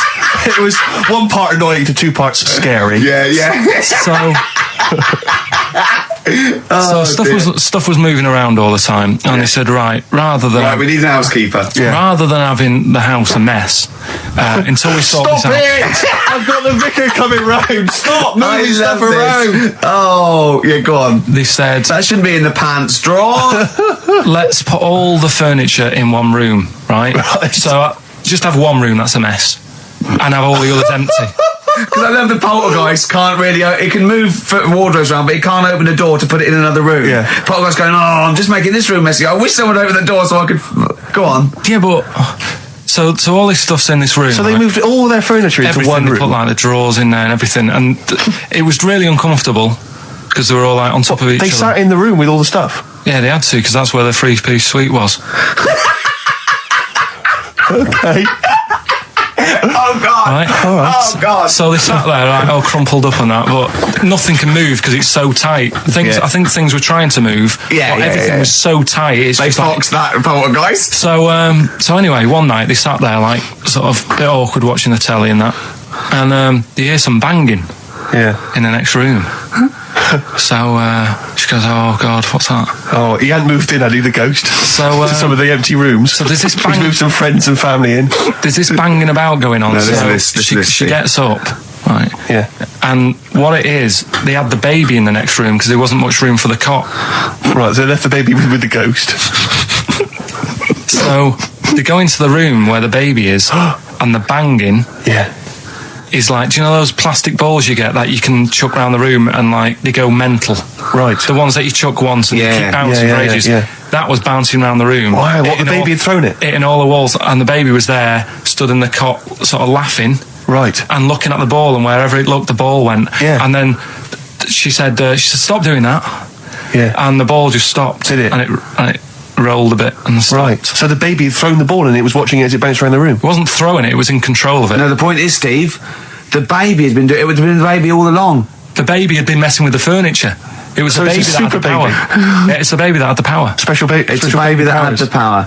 It's What a baby that had the power. What- the what's power the power? of telekinesis. Right. They were then trying to convince me that telekinesis was not like all the other stuff that I didn't believe in, but that was a science. Right. Telekinesis was possible. Yes. Yeah, it's not like ghosts and demons and all that sort of. Telekinesis is different.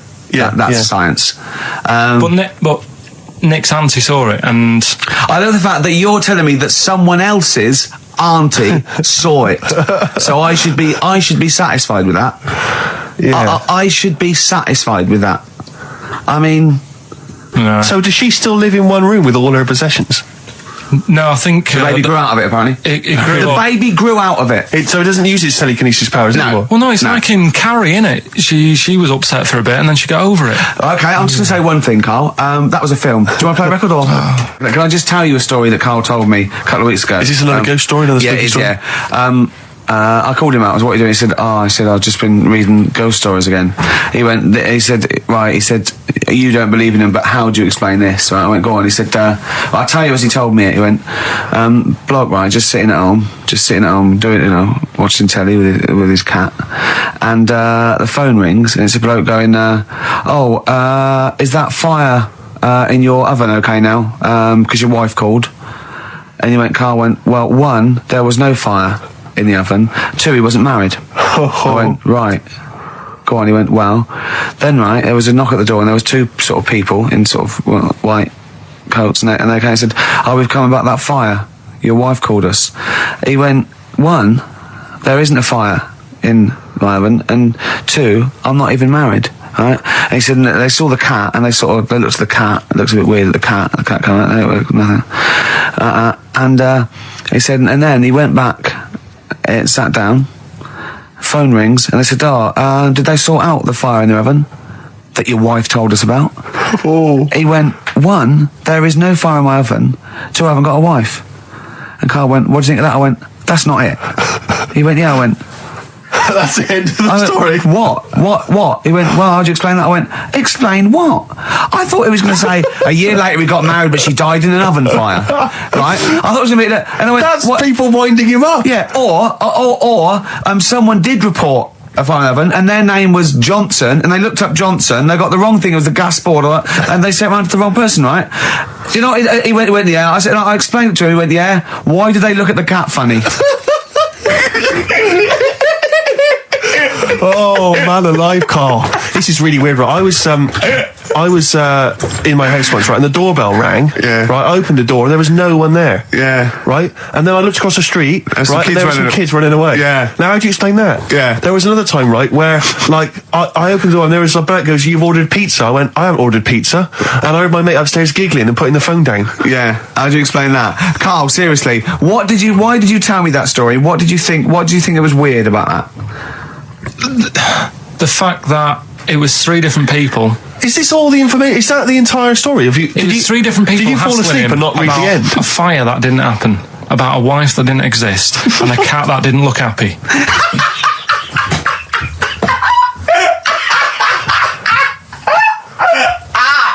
Oh, I'm gonna have a heart attack, Carl. What? I mean, why did they look at the cat funny? Because cats don't like spirits, do they? What? The other blokes were ghosts? Yeah.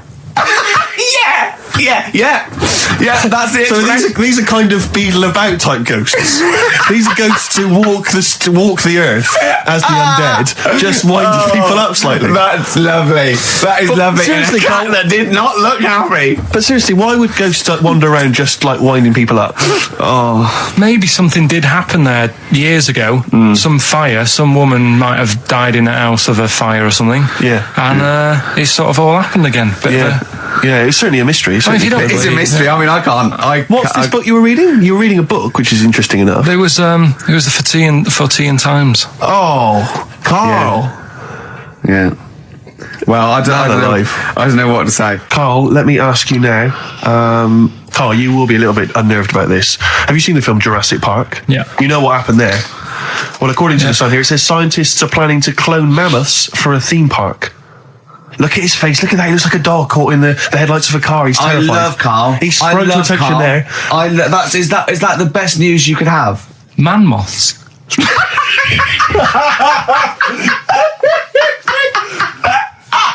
Right. Yeah, man moths. I love the fact that that's why he was so excited that they bred a man moth. What is this? Yeah, it's a human being that hides in your wardrobe and eats an entire jacket in a day. Yeah. What do you mean, man moths? Mammoths. Mammoth, the big hairy cow from the Ice Age. I mean, elephant. You're not so excited about that, then? You can take or leave bringing back mammoths to life, but a man moth... A man moth is a different matter. Oh. if we'd have never brought that up, he'd have gone and told someone now, they've bred an half man, half moth. This is how things start. This is what we mean when you hear these ghost stories. Are you slightly deaf? Is that it? When you hear these stories, is it... Carl, is English your first language? Are you actually foreign? Is that the thing? Yeah. Should we speak when we say sour? foreign, we mean not of this planet. Yeah. Should we speak sour? Would that be a help to you? No, go on. Next what do you make of that? Do you think that's good? Do you think that's good to bring back mammoths? Prehistoric animals. These giant elephants. They're slow, aren't they? It's not as if they're going to like get out and run fast and they can't capture them. They'd probably be a fence, to be honest, Carl. They'd probably be a fence. No, but you're asking it as if like, oh, it could all go wrong, but it couldn't, could it? Well, really? but the point was about Jurassic Park is they thought it wouldn't go wrong. They thought they had it all under control. Have you learned nothing from Jurassic Park, Carl? Dinosaurs would say, "Oh, think about it before you do it." But with a hairy elephant, it's not going to. Not a concern for you. Would you go along to see him? Would you be interested in that? If it was in the area. He's great, isn't he? I'd love a queue. Nothing right? impresses No, him. but what I'd like to do is Carl sitting like Yoda in a little cave, and I'd just like to see people like Tony Blair and Stephen Hawking's in a queue, and they go and say, "Carl, got a bit of a problem." And thinking of cloning a man and a moth. Problem?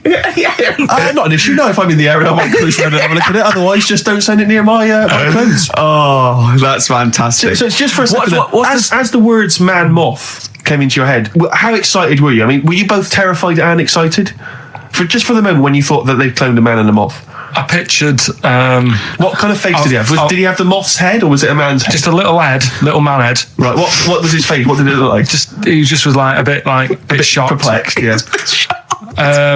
So it was like he'd been grafted onto the body of a moth without his consent. And when he was asleep, he'd woken up. He just went in to have a goiter removed, and they said, "We've replaced your goiter with the body of a giant moth." Yeah, is that all right, Mr. Jenkins? So he had the head of a little. Was it a little boy or a man? Little man. Right. Okay. And he's just bumping into a lamp. Just bumping into a lamp. If you went into hospital and they'd done something, what's the worst thing they could do, right? What would you rather have done, right? You wake up and you've got lobster claws for hands. Right. You wake up and you've got duck's feet. Or you wake up and you've got one horn coming out of your head. The worst thing? Yeah. Probably the horn coming out of my head. Why? Get in the way. That'd be useful, wouldn't it, in fights and stuff? And for like parties, people would play I suppose the lobster claws would also be quite handy there.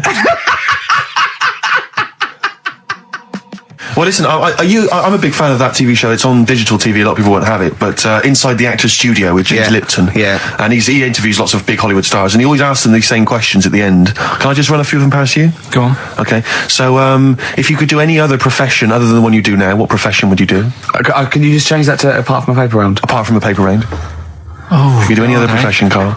And it doesn't matter about like... It doesn't matter if you've got the skills or anything. In an ideal world, if you had the ability. Well, I think I'm about to buy somewhere, so I reckon something, using tools and like doing a bit of plumbing and that. So a plumber? Well, sort of an all-rounder. Right. A handyman. Well, yeah. I think... you don't get paid that much, but it's useful, isn't it? So but you get your own show, couldn't you, with Carol Smiley eventually? Well, all that, but the money that you don't make, you save by not having to pay someone else to do the chores. Right, I don't know what that sentence meant. Right. No, a plumber. How much is the average plumber on? The money you don't make, you save on not getting someone else to do it. No, just think of that. No, look, break that sentence down. Are there any? Sorry, Rick. Sorry, but people who live in glass houses. Yeah. Yeah. Anyway, let's just go back to Lipton quickly. We've got a couple to get through here. So, your favourite noise or sound? Favourite sound or noise? Oh. Is it me? No. It's not me. Hang on a minute. It's not me. Are you sure it's not me, Carl? I like Elvis. Noise. Elvis. In the ghetto. The sound of Elvis. Elvis in the ghetto. Brilliant. Okay. Yeah. And your least favourite noise or sound? I don't think it should really be records and music. Noises, things that you hear at home or whatever. Maybe like a sound of a... The least favourite noise? Least favourite? The sound of... Probably like... the sound of ghosts? Fire engines and that. Right. That's annoying. Except if your house was on fire, presumably. I think it's a bit unnecessary. You think they're just doing it to wind people up? I live on like a busy street and it's happening all the time, and it is like just sort of have a blast of it and people will hear it. You don't have to keep it going. Yeah, sure. Sure. So that is pretty annoying. And if heaven exists, Carl, when you get to the pearly gates, what would you like God to say to you as he welcomes you into heaven? What would you like God to say to you? Who asks these? What show's this? It's a programme where celebrities are interviewed by a guy, an American interviewer, and he always asks these questions at the very end. What would I say to God? What would you say to God when, if you believed in heaven, and if heaven exists, when you eventually go up to heaven and you're welcomed in through the gates by your God, parka and your stussy t-shirt and what do you want God to say to you as he welcomes you in? Say, you all right? Don't know, just be friendly.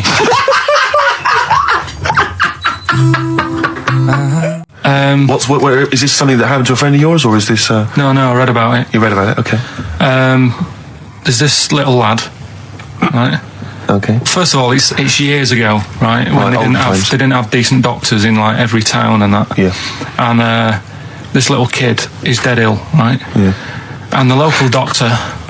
Well, there's a phone call involved, so I don't really get the impression that it's like medieval times. Yeah. Yeah. But I didn't say that. I just said it's years ago. So this kid's ill, right? Yeah. And he's lying in the bed, and he's all going funny colour and that. Yeah. And his mum says, "I'm going to get the local doctor round." The local doctor comes round, and she says, "Oh, so I don't know what's up with him." He said, "Leave it with me." Leave it with me. He said, the doctor said that. I'll have he said I'll phone up a top doctor, who was in America or something like that. And so he goes to the phone in his office and he calls America, and because it's years ago, the phone line isn't that good, it's all crackly and that, right? Yeah. So he's talking to the doctor and he's saying, "I've got this kid, he's a funny colour, and he's really weak and that. I don't know what's he's not giving him much to go on." Right? Sure. So the American doctor, right? Yeah. He goes, "Yeah, what you want to do?" And it's all breaking up, right? Yeah. He goes, "What you got to do? You got to." It's all breaking up. You've got to give him some parrot's blood, right? Some parrot's blood? Well, that's what he thought he said, but the line was really bad. Yeah. He meant parents' blood, but he heard that he said parrot's blood. He said, "Right, I'll do that. Leave it with me." I can see where this is going. He goes to a pet shop. Yeah. He says, "Give us like half a dozen parrots." Sure. Takes them round to the kid's house. Takes the blood from the parrots, puts it into the kid. Kid's fine. The kid's fine. It worked. Such a load of shite in my life. I've never heard such twaddle, such just made up, enhanced, exaggerated bollock in my life. A load of old rubbish, Carl. I mean, when he told me this, the doctor said, "What do I do?" And the doctor on the other end said, "Give him some blood." And the doctor went, "Where do I get blood from?" So hang on, wait, I just need to where do I get blood from? Give him some parents' blood. Give him some parents' blood. Give him some parents' blood. Yeah. But hang on, I just need to know where you read this. Carl. Where was this? Where did I stitched you up. You know what he said? He said, "So do you believe it?" I went, "Tell it to Steve." He went, "Do you believe it?" I went, "Tell it to Steve." Carl. But where did you read it? That was on the internet. What? Where is it on the internet? I'm always looking at stuff. I was looking at stuff this morning because of Yoragella last night. eating all that funny food and that, and also they all got a bit scared last night, didn't they, with with a snake. I didn't see that. So is this I'm a Celebrity, Get Me Out of Here? Yeah, he got all worried about a snake getting on the, sort of wandering about in between the sleeping bags and stuff. Yeah. And, they were all scared, and it's so easy. Leave it with me. Sorry, the doctor says, leave it with me. Leave it with me. Well, they were all scared because there's a snake, and it's so easy to find stuff out. Before they, where are they? Where is this jungle? Australia, right. I think. Before they went, give it half an hour on the internet. I found out with snakes, you don't need to worry, right? They're deaf, they haven't got any ears. Right. So as long as you're really quiet, it'll probably leave you alone. Yep. And also, they don't have eyelids. So they were suggesting if one's coming towards you, just like kick sand in its eyes. Because it can't blink, and it leaves it a bit like annoyed, and it wanders off. But they didn't do any research before they went. Yeah. And that's, I think your knowledge would hold you in good stead. I don't think you need to know any more than you know. Carl's getting very excited, as we all are, about his new... Should we let him do a little taster for us? Well, I'm very excited about it. I mean, so the gist of it, what is it? What is it exactly? Right. Is it a game show or is it a competition? It's just thought it's something that, you can play, and also people at home can take part in it. Now, would they phone in about this, or they can just play at home while they're listening? They can just play at home. Okay. You mean we haven't got any prizes? No, there isn't. No, I think we could get him to phone in. Maybe. Well, I don't know. Let's hear the game idea first. Yeah. Right, so it's music related. Okay, good. And what I do is I sort of tell a little story. Okay. And that story makes up a song title. All right. Well, it sounds ambitious. So, is it a cryptic clue? Could be. Say like this, right? Oh, dearie me. Oh, dearie me. Say like this. Right. This woman, right, she's pregnant. You know the answer to this one, so don't be saying anything. This is just aimed at Steve. Okay. Right. This woman has a baby. Yeah. She's pregnant, has a baby, and the doctor's there in the hospital, going, "Oh yeah, you've got a lovely little baby here." You told me that this is. Oh, this guy. Got a lovely little baby. It's just coming out now. You'll be able to see it in a minute, and it's like covered in gunk and stuff. Yeah.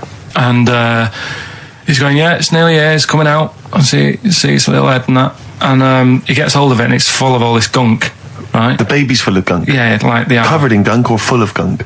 Covered in it. Right. And he goes, here you go, get hold of your baby, and he drops it. Right. What song's that? There's so much irrelevance there, Steve. I can't tell you. It's not a cryptic clue. It's not a cryptic clue. Because only... the gist of it is relevant. That isn't the best one. That's just... Right, I mean, there's things there that you're dwelling on and thinking of puns. Don't. Just go for gut instinct. What was it? What was that? Right, I just need to try and get the basics of this. There's a woman, she's pregnant, she has a baby. Yeah. The baby's covered in gunk. Yeah. Right. And because of the gunk, the doctor drops the baby. Yeah. And that's all I need to know. Yeah, that is all you need to know, yeah. The pregnancy is largely irrelevant. Okay, what are the key elements? It's the birth and the doctor dropping it that are irrelevant. The birth and the dropping of the baby. Yeah. I've absolutely no idea. I can't even begin to guess. Think about what's happened here. Oh, Carl, she's had a baby. The doctor's trying to deliver it. He's saying it's a nice little baby you've got here. This is all irrelevant. Right, let me tell you this. So just to be fair to Steve, so he can get into your mind. Right, this is not a traditional cryptic clue, logical problem. This is Carl. What song am I thinking of? Right, that is Underworld, Born Slippy. I have to say, actually, that makes textbook sense. Yeah. No, that does actually. No, I'm sorry. Do you like all the story about it's all right, you can see it in a minute, or is it covered in gunk? Yeah. No, I agree there is some extrenougous detail, but I have to say that Born was good, because that's the look of it. Born was good, yeah. And Born Slippy, I was quite impressed by that, Carl. I have to say, no, to be fair to you, I'm not just patronising you. Oh, well, wow. I actually think that was really good, and I disrespect Ricky Gervais for slagging that off, because I actually think that was quite good. Well, let's go ahead with it then. I feel we could maybe open this up to email correspondence or okay, let's go for it then. Okay, this is Karl Pilkington's new game show idea. It's just what's the song? Karl Pilkington presents What's the Song? Ladies and gentlemen, please welcome to the stage Mr. Karl Pilkington. And Karl Pilkington with his brand new show, What's the Song? What song am I thinking? No, I mean, You're nervous about this, aren't you, Rick? I am. You're worried. Well, because I've heard some of these clues before, and they're ramblings. Sometimes they're close to ramblings of a fool. Right, and it really is like those "What am I thinking?" Yeah. I don't know though. I actually was genuinely impressed by Born Sleepy. I have to give him the benefit. That's one of the better ones because that was short, sweet, and it worked. Some of these, you say, they're not going to be quite as pissy. Some of them are like Emily Bronte novels. Now listen, we're just going to go for it then. You do it, and we just get people to call up because I want to see the general public's confusion trying to work out. Why don't you give us your next clue, and then we'll play a track, and then we'll hopefully have people on the line after the track to try and answer it, and you can recap briefly. So give us your clue now for what song am I thinking of? Right, this one. It's about a woman. And she's just normal, nothing wrong with her, or so she thinks, right? But there's the twist. Is this like the Tales of the Unexpected? And she's got she's got her mates and she's having a normal life, having a good time and that. And then this thing happens, right? And she starts to stink. And she can't have a bath, right? And she really wants to have a bath. She's dead sweaty and stuff. She's going about her daily stuff. She can do everything else normal. She can eat, she can talk, everything. But for some reason, she can't have a bath. Is there a coal mining husband in the bath? Yeah. Is this Born Stinky? She can't have a bath. So a woman can't have a bath? Yeah. Or a shower. She can't. Okay, leave it there, Rick. Don't try and guess. It's not for us to guess. The general public can phone up and ask questions, so I just go for it. I'm not sure they can they? I think so. Otherwise, we don't want just people just phoning up and getting I'll tell you what about this? Why don't they can ask one question? Yeah. They can ask one question of Karl, then they have to make a guess. Okay. 08700 800 1234. Have we got someone on the line now? Let's do it. Let's go for one. Let's go for one. This is edgy radio. Letting Karl stuff. Live. Go on. Hello, XFM. Hello, I'm ringing about what's the song? Absolutely. What do you think? Well, I'm going for Dirty Diana. Dirty Diana. See, that works. That's a great guess. It does, yeah, but it doesn't work because why can't she have a bath? Okay, so the answer is in there. I was going to ask you. Well, that's your one question. That'd be the answer. That would be the answer, I'm afraid. What was your name? Shelley, thanks very much. Shelley, I should tell you that, that you should never take this personally because no one can really get into the mind of Karl. So don't beat yourself up about this. I don't expect anyone to get these clues. No. So well done. That is a fine guess. Thank you. Thank you. Okay. Anyone else there? Let's hello, XFM. Who's that on the line? It's Chris. Hello, Chris. A question for Karl? Before you give us your guess? I haven't thought of a really good question or anything yet. You just want to go for the guess? No, what I thought was, I'm sure Simon Mayo used to do this when he did the breakfast show on Radio 1 years ago. No, he didn't. So you've just pinched this idea, Karl? If you're going to rip someone off, Karl, do not rip off Simon Mayo. I haven't ripped this off. I thought this was a new idea. I was going to do it with sound effects instead, but that's... he used to do that, and he used to get his team to play other characters. You idiot. Well, no, hang on. Not you, Chris. I'm saying you idiot to Karl. Yeah, but nothing's new anyway, is it? So I'm not getting annoyed about it. True. What do you think the answer is? Is it Cornflake Girl by Tori Amos? Good answer. She couldn't have a bath because she'd go all floppy and then go down the plug hole. Good answer. She'd go all soggy. Yeah. So is it Cornflake Girl? No, it's not, but that's a great answer. It could have been. All right. Okay. You're already seeing the error of this, aren't you? I think this is great radio. I'm really hooked on this. I'm genuinely excited. This is really like that. Those so-called lateral thinkers. A man got into a field and dies. Why? Yeah. He ran out of air. No, not the one I'm thinking of. He was shot. Well, no. That was a good answer. Well, couldn't Simon Mayo sue you or something for doing it? Will you stop? Don't mention that. Yeah. Listen, I think if you're going to steal ideas from someone, it should be a brain box like Mayo. I mean, he's the man. The only example of one I can ever remember hearing on his show, because I was quite young then, was some people were pretending to tap someone's phone or something, and then they got caught, and the answer was just bugging by whistle because they were genius. That was absolute genius. That's absolute genius. See, Karl, that's the sort of standard you've got to come up against. Thanks very much, Chris. The phone lines are hot. Hello, XFM. Hi, is it Candy Perfume Girl? Is it what? Candy Perfume Girl. Candy Perfume Girl? Yeah. Candy Perfume Girl. Is it? Well, who's that by? Madonna.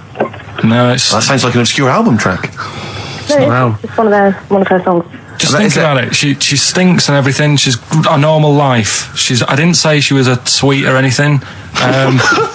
But for some reason she can't have a bath or a shower. Is this a big song? Just to give him a clue. It's a bigger song than Candy Sweet Girl. Thank you very much indeed for your guess. It was really easy. Thank you. Cheers. Sorry. Okay, one more, then we go to a record. Come on. Okay. Go on. Hello, XFM. Carl. Yeah. Is it High and Dry by Radiohead? High and dry. High and dry. Now that's great. She smells, which is another word for high. She's dry because she doesn't have a shower. Carl, if it isn't that, yours will never be as good as that. He's the winner. Whatever you're thinking of, that clue is brilliant. What's your name, mate? It's Richie. Richard, I mean, you can't beat that. That's a bit too lateral. Don't be stupid. It's perfect. He's made yours into a clever clue. He's made high, she smells, dry, she never gets in the bath or shower. It's not that, is it, Carl? No, it's You not. don't even get that, do you? Not really. Have you ever heard of the word high being used to mean sort of smelly? No. No. Oh, what? That was where you went wrong there, mate. Richard, I'm declaring you the winner, even though that isn't the answer. I don't think Thank we you. should give up this early. Can we just let's play a song and, Let's play a song. Give it one more chance, because if people think about it, it is really easy. So, I'm not going to find out the answer now because I've got to go out. okay, we'll do it very quickly. Stay in for 10 minutes. We're just going to play a new Coldplay track out. Okay, let's Brilliant. hear Coldplay and then we'll come back with this. Coldplay, One I Love. That's for Nick, Neil, Olivia in Tower Bridge. Absolutely, and also Nikki from Bromley who emailed in. She's enjoying the show and she wanted a bit of Coldplay. That's the B-side of the current single. This is a great show, isn't it? We've got great music, we've got laughs, tears, we've got requests, we've got Simon Mayo games. It's just like Radio 1 for less people. Exactly. Radio 1 for less people.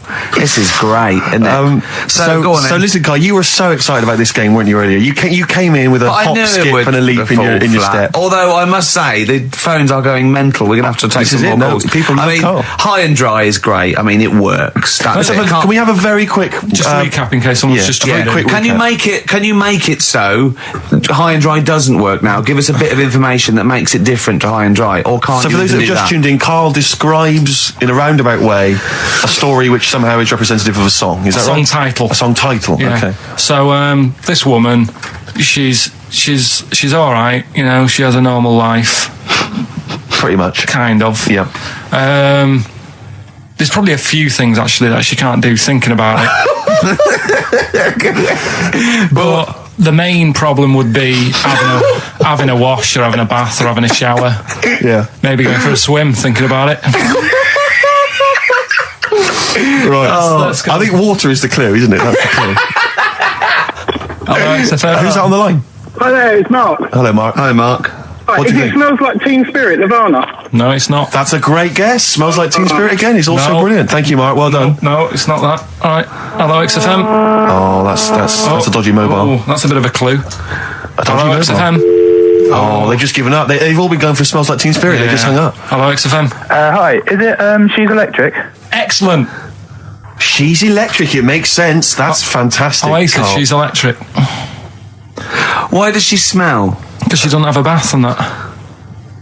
Because she can't have a bath or a shower. What's your name? Neil. Neil got it. Neil got it. So, did you get it straight away? No, only during the song. A process of elimination from all the other wrong answers. Yeah, basically. So, She's electric. Rick, I have to say, you're holding your head in your hands, and it looks like you want to shoot off. But I have to say, I thought that was quite good. I genuinely thought that was quite good. But it's not a cryptic clue, is it? Because it's not. She smells. There's a few things you can't do. She's electric. yeah, but do you understand what I'm getting at? She's electric. I always understand what you're getting at, Carl. That's never been a problem in the years I've known you. Neil got it. Yeah. I have to say, Rick, I think you're down on this idea. I could definitely see that ITV1 replacing I'm a Celebrity, Get Me Out of Here. Karl Pilkington hosting. Simon Mayo on the phone Exactly. to the lawyers. Well, Neil, there's no prizes or anything, but well done. Well done. That was well worth it. Right. Well, you go away with the award in the knowledge that you've beaten Carl. Yeah. You can secure the knowledge that you thought how Carl does.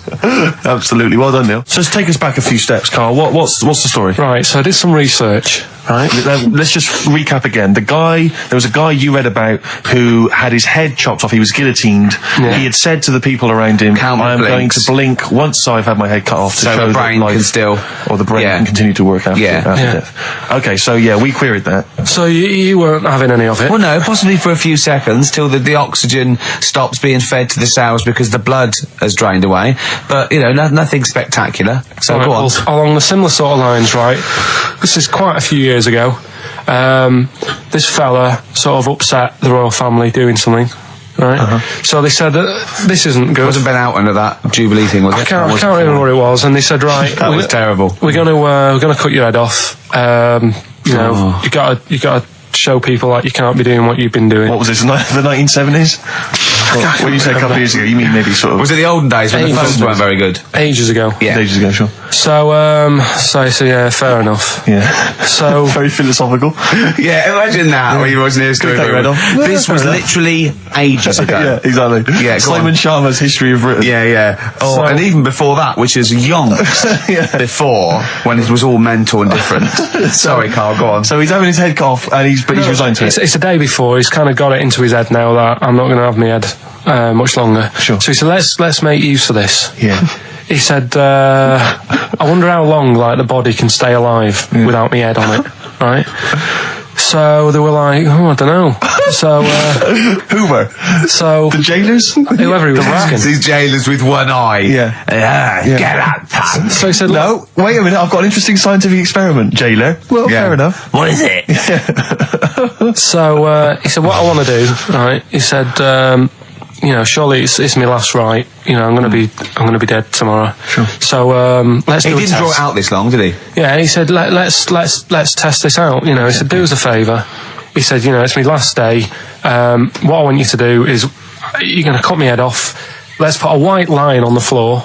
Right. And see if, because there's no point asking how far he can sort of walk without an head if there isn't a line, because you don't know what to count. Do you know what I mean? If he loses his head and he's running around all over the place, you can't really count That's that. not impressive enough, yeah. So they said, let's make a white line. Sure. Yeah. Who said this? He did or they did? I think they started to join in with him and saying, well, let's make this a... Sure. You get it, go on. So... they got Norris McWhirr down. The Guinness people. Oh, yeah.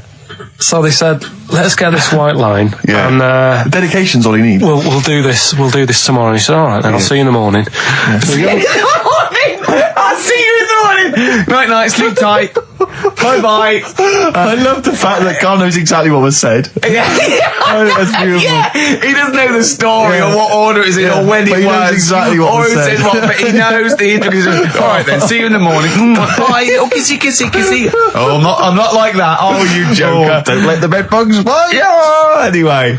So he gets up. Do you want a paper tomorrow? No, I'm all right. Go on. He gets up and they say, right, today's the day and that. And he said, well, I've got used to the idea. So here's a white line for you. Got used to the idea. Go on. So they go, right, you ready then? And he said, I go on. And they cut his head off. And the body walked 32 steps without a head. Wow. 32 steps. Incredible. And that's the lesson, really. Did it get as far as it walked along the white line, did it? Yeah, it stayed along the white line, did 32 steps, and then started to stumble a bit, and it just fell over. Yeah. But, it was a test that your body can still keep alive for a little bit. Yeah. When you've lost your head. Absolute twaddle. Absolute twaddle. What do you reckon you can do then without an head? How many steps? Nothing. There'd be muscular spasm, right? Yeah. It would twitch a bit. You could not distinctly take 32 steps. The body... don't... Yeah. Is the doctor still on the line? Yeah. The fella that bought 6 parrots. Yeah. And, you could have got 32 steps. Right, so you don't believe that. Doing a bit of line dancing. Right, you don't believe that, but something that you do believe that a cockroach can live a week without an head. It can. Slightly different kettle of fish there. Why? Wow, insect to human is what I'm thinking. Yeah, that difference. There's not that much difference in some insects. Do you know that a snake has a heart and lungs and kidneys and stuff? Go on. No, well, I'm just saying. So? You're making out as if like they're a totally different species. I am making out. I mean, call me old-fashioned. Do you know what you're talking about? I don't want you embarrassing yourself, Rick. Yeah, I am suggesting they're totally different beings. Yeah, that is. Yeah. Now, Carl, the cockroach is a very different thing. The interesting there is that it lives without its head, because a lot of it's on, there's some of them are phototropic, chemotropic, some of them just literally have, irritation and muscle memory. I mean, they do have a central nervous system, but it's very different. So if you lose the head, it bypasses a lot of that anyway. All this is running around. The reason it dies is because it can't take on water. But it's very different to a man, right, having consciousness and then losing that, and the body's still going, no, I think I remember what I was going to do here. Yeah, so I'm going to carefully walk 32 steps along this white line. Imagine just looking down going, oh, missed a bit. Yeah. Maybe the head was in the corner going, left, left, left. Oh, he's now. Well, let's just put it out. I mean, if anyone listening has maybe had a relative beheaded, maybe in a horrendous car accident, but they got up, maybe they went for a walk, they had a little chat. Oh dear, Carl. Get in touch. Carl, you are my favourite being. You are my favourite species. Now, you, Carl, may not be particularly different genetically from a cockroach. You are. Why can cockroaches do that? Why whoever made them went... Let's play a record. Do you know what, when I told him this fact, I send him little facts on text messages just to inflame his, interest. I just sent him a cockroach can live 9 days without its head. He texted back, what's the point of that? Yeah. What's the point of They're that? not doing experiments, these cockroaches. It's a boring last week to have. And he went, and on top of all that, you're thirsty. So it's the worst week of your life, isn't it? That week without your head. Play a record. Carl. Competition time next. Oh. Look at his little face. Look at his little face. You've not heard Carl's competition. Oh, he could live without an head. You've got a real problem with Rick Waller, haven't you? He turns my stomach. I know, but don't... Because he's arrogant as well, exactly. Though. That's the problem. Don't explain to people that... No, he is a bit arrogant. It's his whole thing, that it's the whole package, so to speak, that you don't there's another thing in this quote, because it's not just the fact that he eats too much. He tried, apparently, to lose some weight, and he said, the first month I lost 11 pounds, the next I lost a stone, but in the third my body did somersaults and I put on 9 pounds. I had a slip up. I can't say when, why, or how, but it just sneaked up on me. Yeah. I don't believe it. Yeah. Don't believe it just sneaked up on me. That body's never done a somersault in its life. No. It just sneaked up on him. Yeah. It was the cakes again. Yeah. It was the same old cakes as before. It was exactly the same problem. Sleep eating. Yeah. It's called. It was the KFC bucket again. It was the family-sized KFC bucket for breakfast. Dear. Poor man. The other thing is that I don't think that's a very good shock tactic for a doctor to tell a 20-something, well, to be honest, you've got 20 years to live. Yeah. That's not, and when I was 20, the thought of dying at 40 was fine. Yeah. I didn't want to live to 40. Yeah. I just thought, what can you do when you're 40? Yeah. Just laying around doing nothing. Eating cheese. And then you got there and you discovered... No, but someone said... dream came true. Sophie here sent me something and she said, I realise you're not Graham Norton, but I had to send you this. And she sent me the top of a little cream cheesy thing, and it's the brand name is Gervais. How odd that is. Have you been... They've named a cheese after you. I think it's a big French company, and this is from the Czech Republic. It's all over Europe, and so that would be a dream come true, wouldn't it? If they named a cheese after you. No, I think it's probably ancestors, and so I've cheeses in my blood. Sure, quite literally. It literally is. Yeah. Another heavy Friday night, was it? It comes out of pores like those Play-Doh things. Yeah. I can squeeze out different shapes. Jane, bring the Stilton in. It's Friday night. This isn't fried. Exactly. But yeah, so we can't really have a go at Rick Waller. I eat too much, but you're not big. I mean, one of the other contestants on the Fat Club, Celebrity Fat Club, is another one is Jono Coleman. Oh, we love Jono. Now, Jono, I don't know, you know Jono, he's that guy who does, he used to be on TV, and I think he does a breakfast show on a rival station, doesn't he? He's happy, isn't he? He's so trivia, and he's a really nice bloke, Jono. It's funny, because he does a breakfast show on Heart, which is wrecking his own. There's a bit of irony. Oh, I love Carl. Thanks, Carl. Do you know what I mean? Yeah, I love you. I can see where you're coming from. Yeah, that's good. But we've met Jono a couple of times. We saw him at a couple of, not wishing to say not to show off, but a couple of awards dues. Yeah, like that's showing off. But like people would have seen dead there. Well, yeah, but we went to one where everyone was in like tuxedos or suits and ties. Not Jono. Jono was wearing a pair of Bermuda shorts, big Bermuda shorts, knee-length Bermuda shorts with just these little. But I saw him again another time, and he had shorts on at a similar event, and I've seen him since in the street, and he's all. I I'm wondering if he can wear trousers. I don't think he can actually wear trousers. I don't know if there's a medical reason for that, whether he's just, his legs are too fat. I think the material is a waste of money. I think it's just that you can get shorts that big and they're comfortable, and, I mean, to be quite honest, I don't want to squeeze into a tuxedo anyway. So, if you can go, I'd love to turn up those things in Bermuda shorts. Well, of course. Flip-flops. But do you think he started off by wearing, maybe he just had the upper half was a tuxedo with the tie and then the shorts and the shorts underneath, and he would just have to come in, kind of sneak behind, a sideboard. Potted plant. Or a potted plant, or bring his kids ahead of him. Yeah. You know, you are wearing trousers, aren't you? Of course I am, In you go. Kids move a bit. Well, no. Of course I wear trousers. Why would I? Wearing trousers. And they just thought, this isn't fooling anyone. So now I'm going to make a wacky effort to sort of, The next stone is, I've heard he's going in a grass skirt and a garland around his, and he's going to come in limboing. But you did ask if you could go to the BAFTAs in a dressing gown, didn't you? Just for ease. Yeah. But, right, is this talking about diets and stuff, right? Go on. They've come up with a drug that, they tested it out on a mouse, right? They said, it's a problem that weight is a big issue in the world, and, a lot of people are depressed, and that, probably like Rick Waller. Well, I'm depressed looking at Rick Waller. Well, Oh. I mean, you could sort out Rick by, Jono is an old man, he's got loads of money. He's not old. No, but he's getting on a bit, right? He's about no, my age. Hang on a minute. What I mean is he does his own shopping, right? So I bet it's hard. What do you mean? Because he's like, how old is he? 35. Right, he's got loads of money, he does his own shopping, so when he goes to the supermarket and he passes, the sponge cake section, it must be tough when you've got loads of money to burn that you go, just one more. Yeah. One more.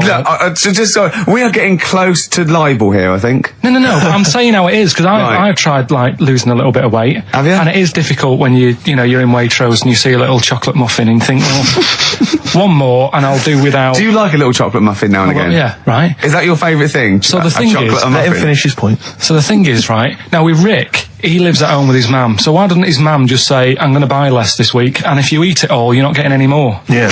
That's all that... Does he live with his sharp shop? I bet he does. So you don't actually know if this is true or not? No, but anyway, right, so this drug they've come up with... They've tested this on mice, haven't they? I'm worried if they haven't tested it on mice. Thank God for that. It's definitely been tested on mice. Definitely. They fed a mouse a load of cake. Yeah. Right? And it went a little bit chubby, and he said, right, stop a minute.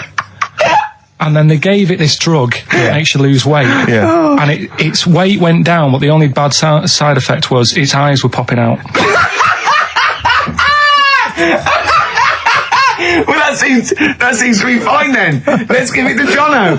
There doesn't seem to be any problem. Rick should get some of that. Yes, Struth, Doc, look at these. Oh, Jesus, Jono, your eyes are popping out. That happened to the mice. Sorry? That happened to the mice. But what do you mean? That's the option. What do you mean that's the option? So I love the fact that your choice is either be like a fat, happy man who has the odd sponge cake, or a stick man with eyes on stalks. I mean, Steve's chosen that. All right, calm down. I thought we were slagging off Rick Waller and fat people. Sorry, Let's have a go at the fat people before we start on me, really. Yeah, no, I didn't. I forgot. I mean, it's like... Yeah. Because I've got some issues, and body issues. I know. But Rick Waller's grotesque, Yeah, sorry about that. I'm just a little bit weird. I mean, do you know what I mean? Yeah, should we play a song? Well, I'm just a little bit offended. That's upsetting.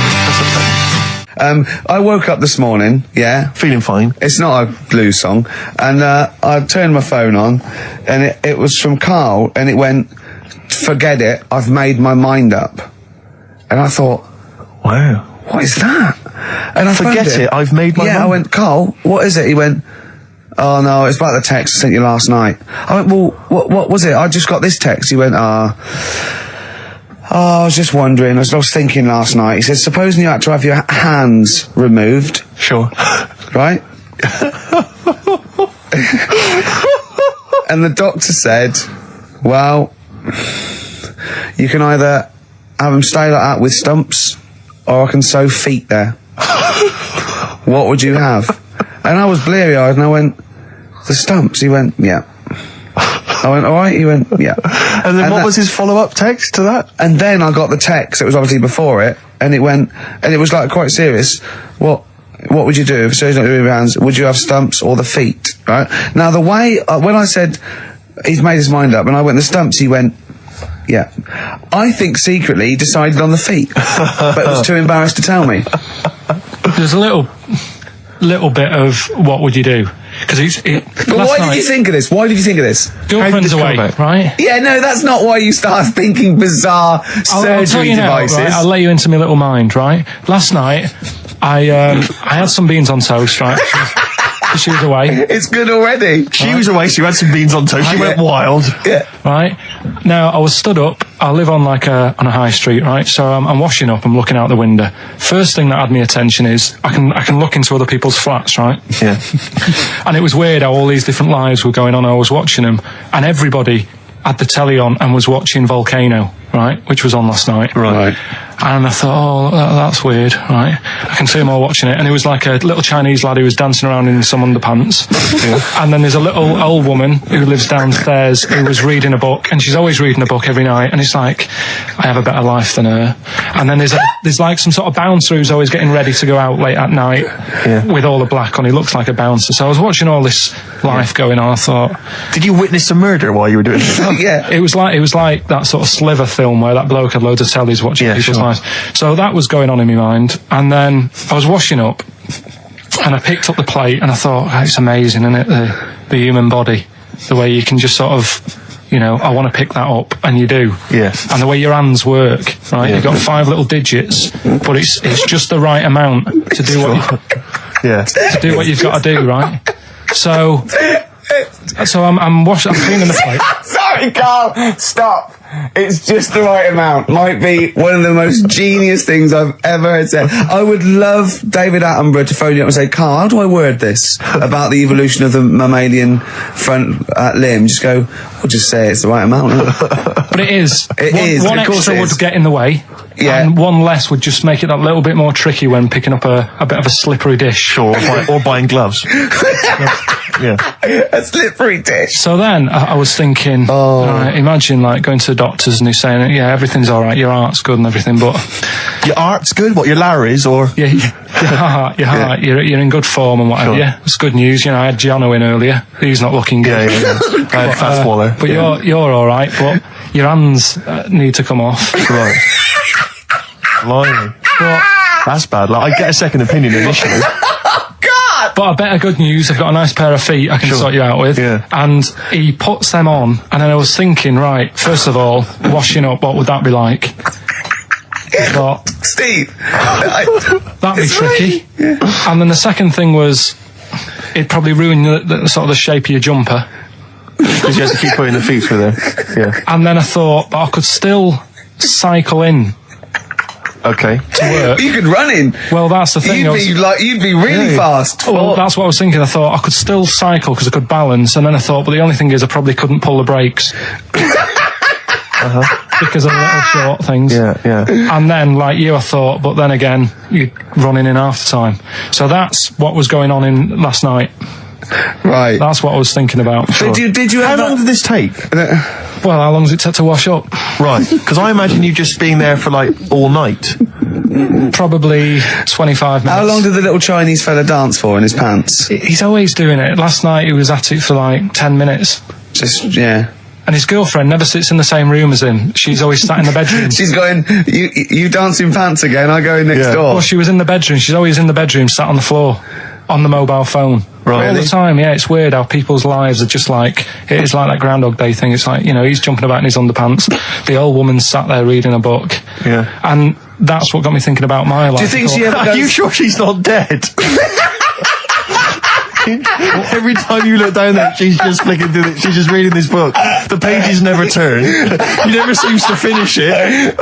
She never moves from her chair. Are you sure the Chinese her girl's cats going, are dead around her? I'm going into next door again. That little round-headed fella's looking in. He's looking in at me. The bouncer goes, "Don't worry, love. I'll go and beat him up." But he's always getting ready. That's true. They see you staring at him, washing up, going, "I could have feet here," and they get scared. The old woman's dead.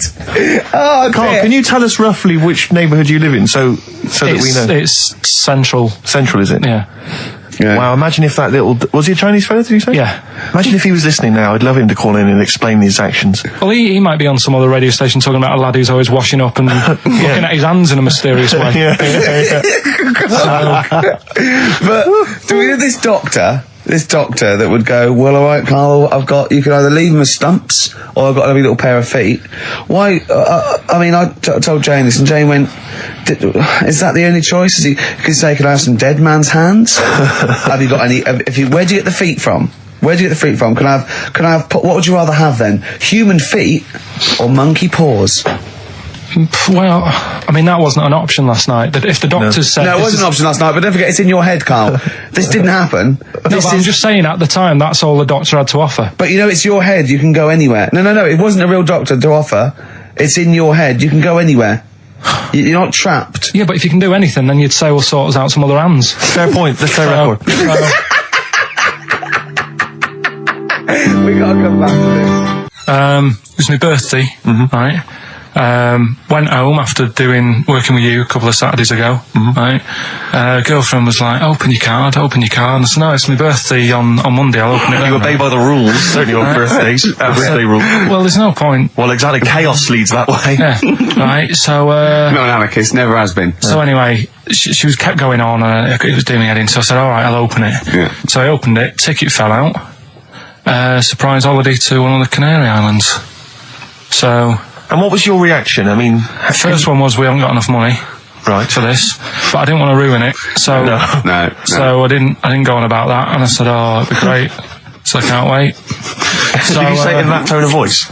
Well, it was good timing, because I was tired and everything, and I'm not a big holiday fan, but the timing was right. Yeah. Do you know what I mean? It's the same as last night. I don't always like a curry, but last night... You're in the mood. You get that sort of, curry feet. You had a feeling. Yeah. You thought, and then lo and behold, later you were eating the curry. It's weird, isn't it? Isn't it weird, the paranormal? Isn't it weird? They work in mysterious ways, ghosts. Yeah. So anyway, right, the island, if I was on with you here, I'd probably say it's a bit barren. Okay. Not much there, but if you get a hotel, you guarantee good weather. Right. Are you? No, what I mean is, it'll be a good holiday. If you get a hotel, right, the weather's always good, so you'll have a nice time. Yeah, that was a comma, go on.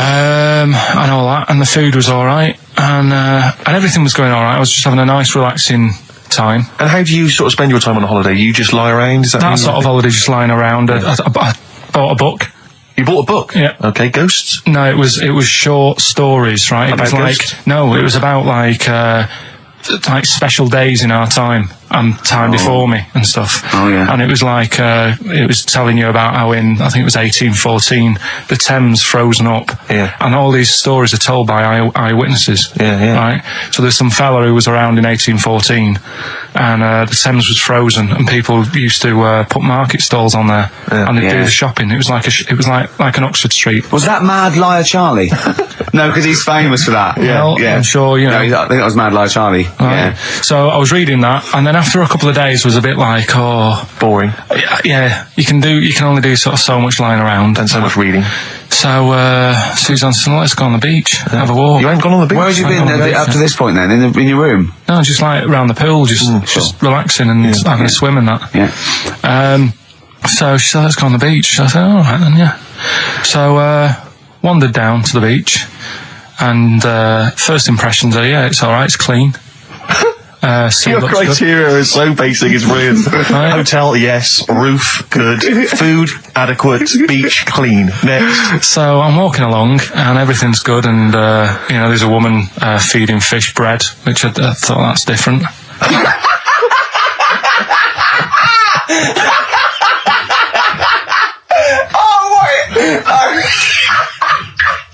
I love that. He likes originality. He loves a bit of originality. He was feeding fish bread. This woman was there, like up to her knees in water. Yeah. And she was stood there. Was that a sea? Chucking, chucking this bread, and I thought, what's she doing? And I stood there and watched for a minute, and there was little fish coming up, having the bread. I thought, So we carried on walking, and everything's going well, and then this fella comes towards me. Everything's going well.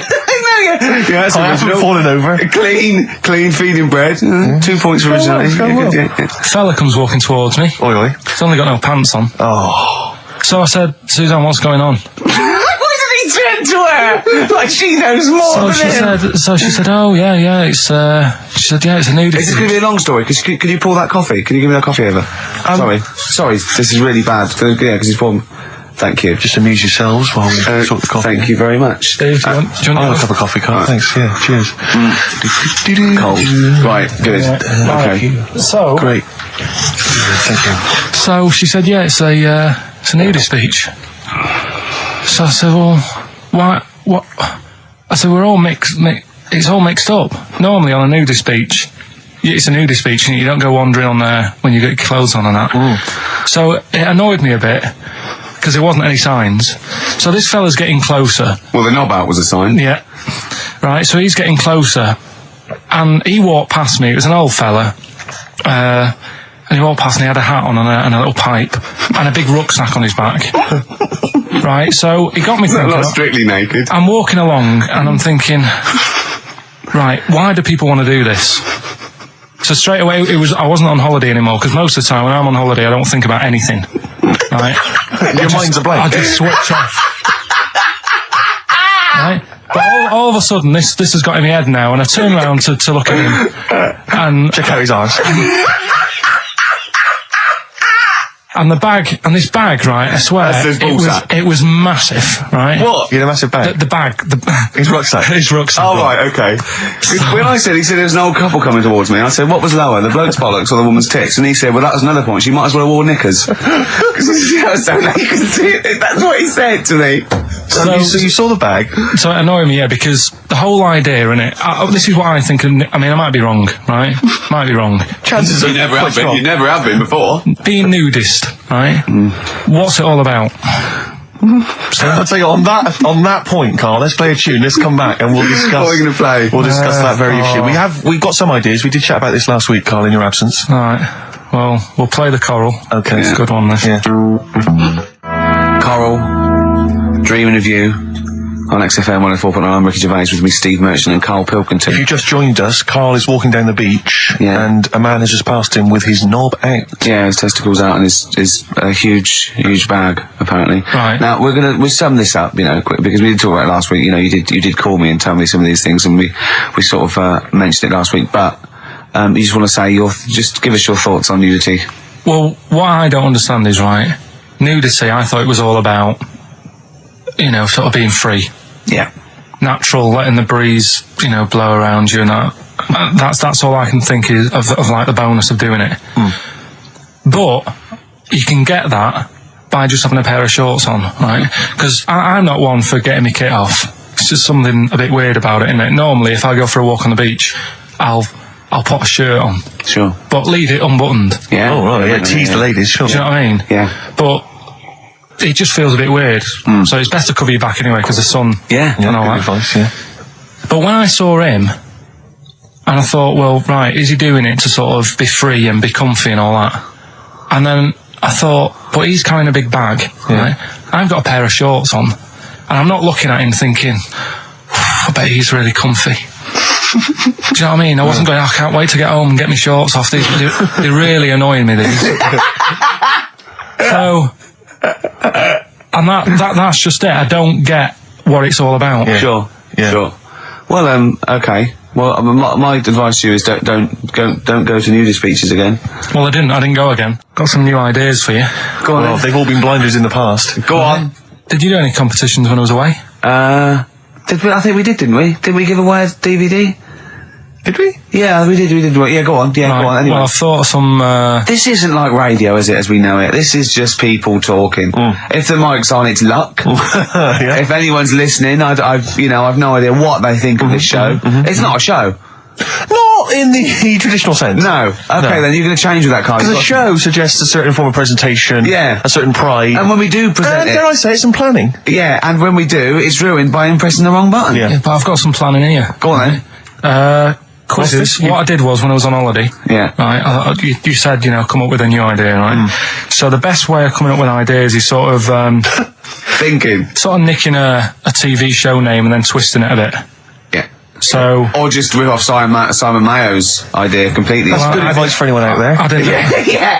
If you're interested in ideas. Carl is presently running a course writing for TV, and that's the lesson one, isn't it? Just rip something else off. Just do it and change the title slightly. Yeah. Well, go on. This one I haven't really got. I don't know what to do on the game, but I'm thinking Strike It Ricky. That's all you've got? That's what you've come up with. How long did that take? What is that? I just saw it sounded a bit like Lucky. Forget that one then.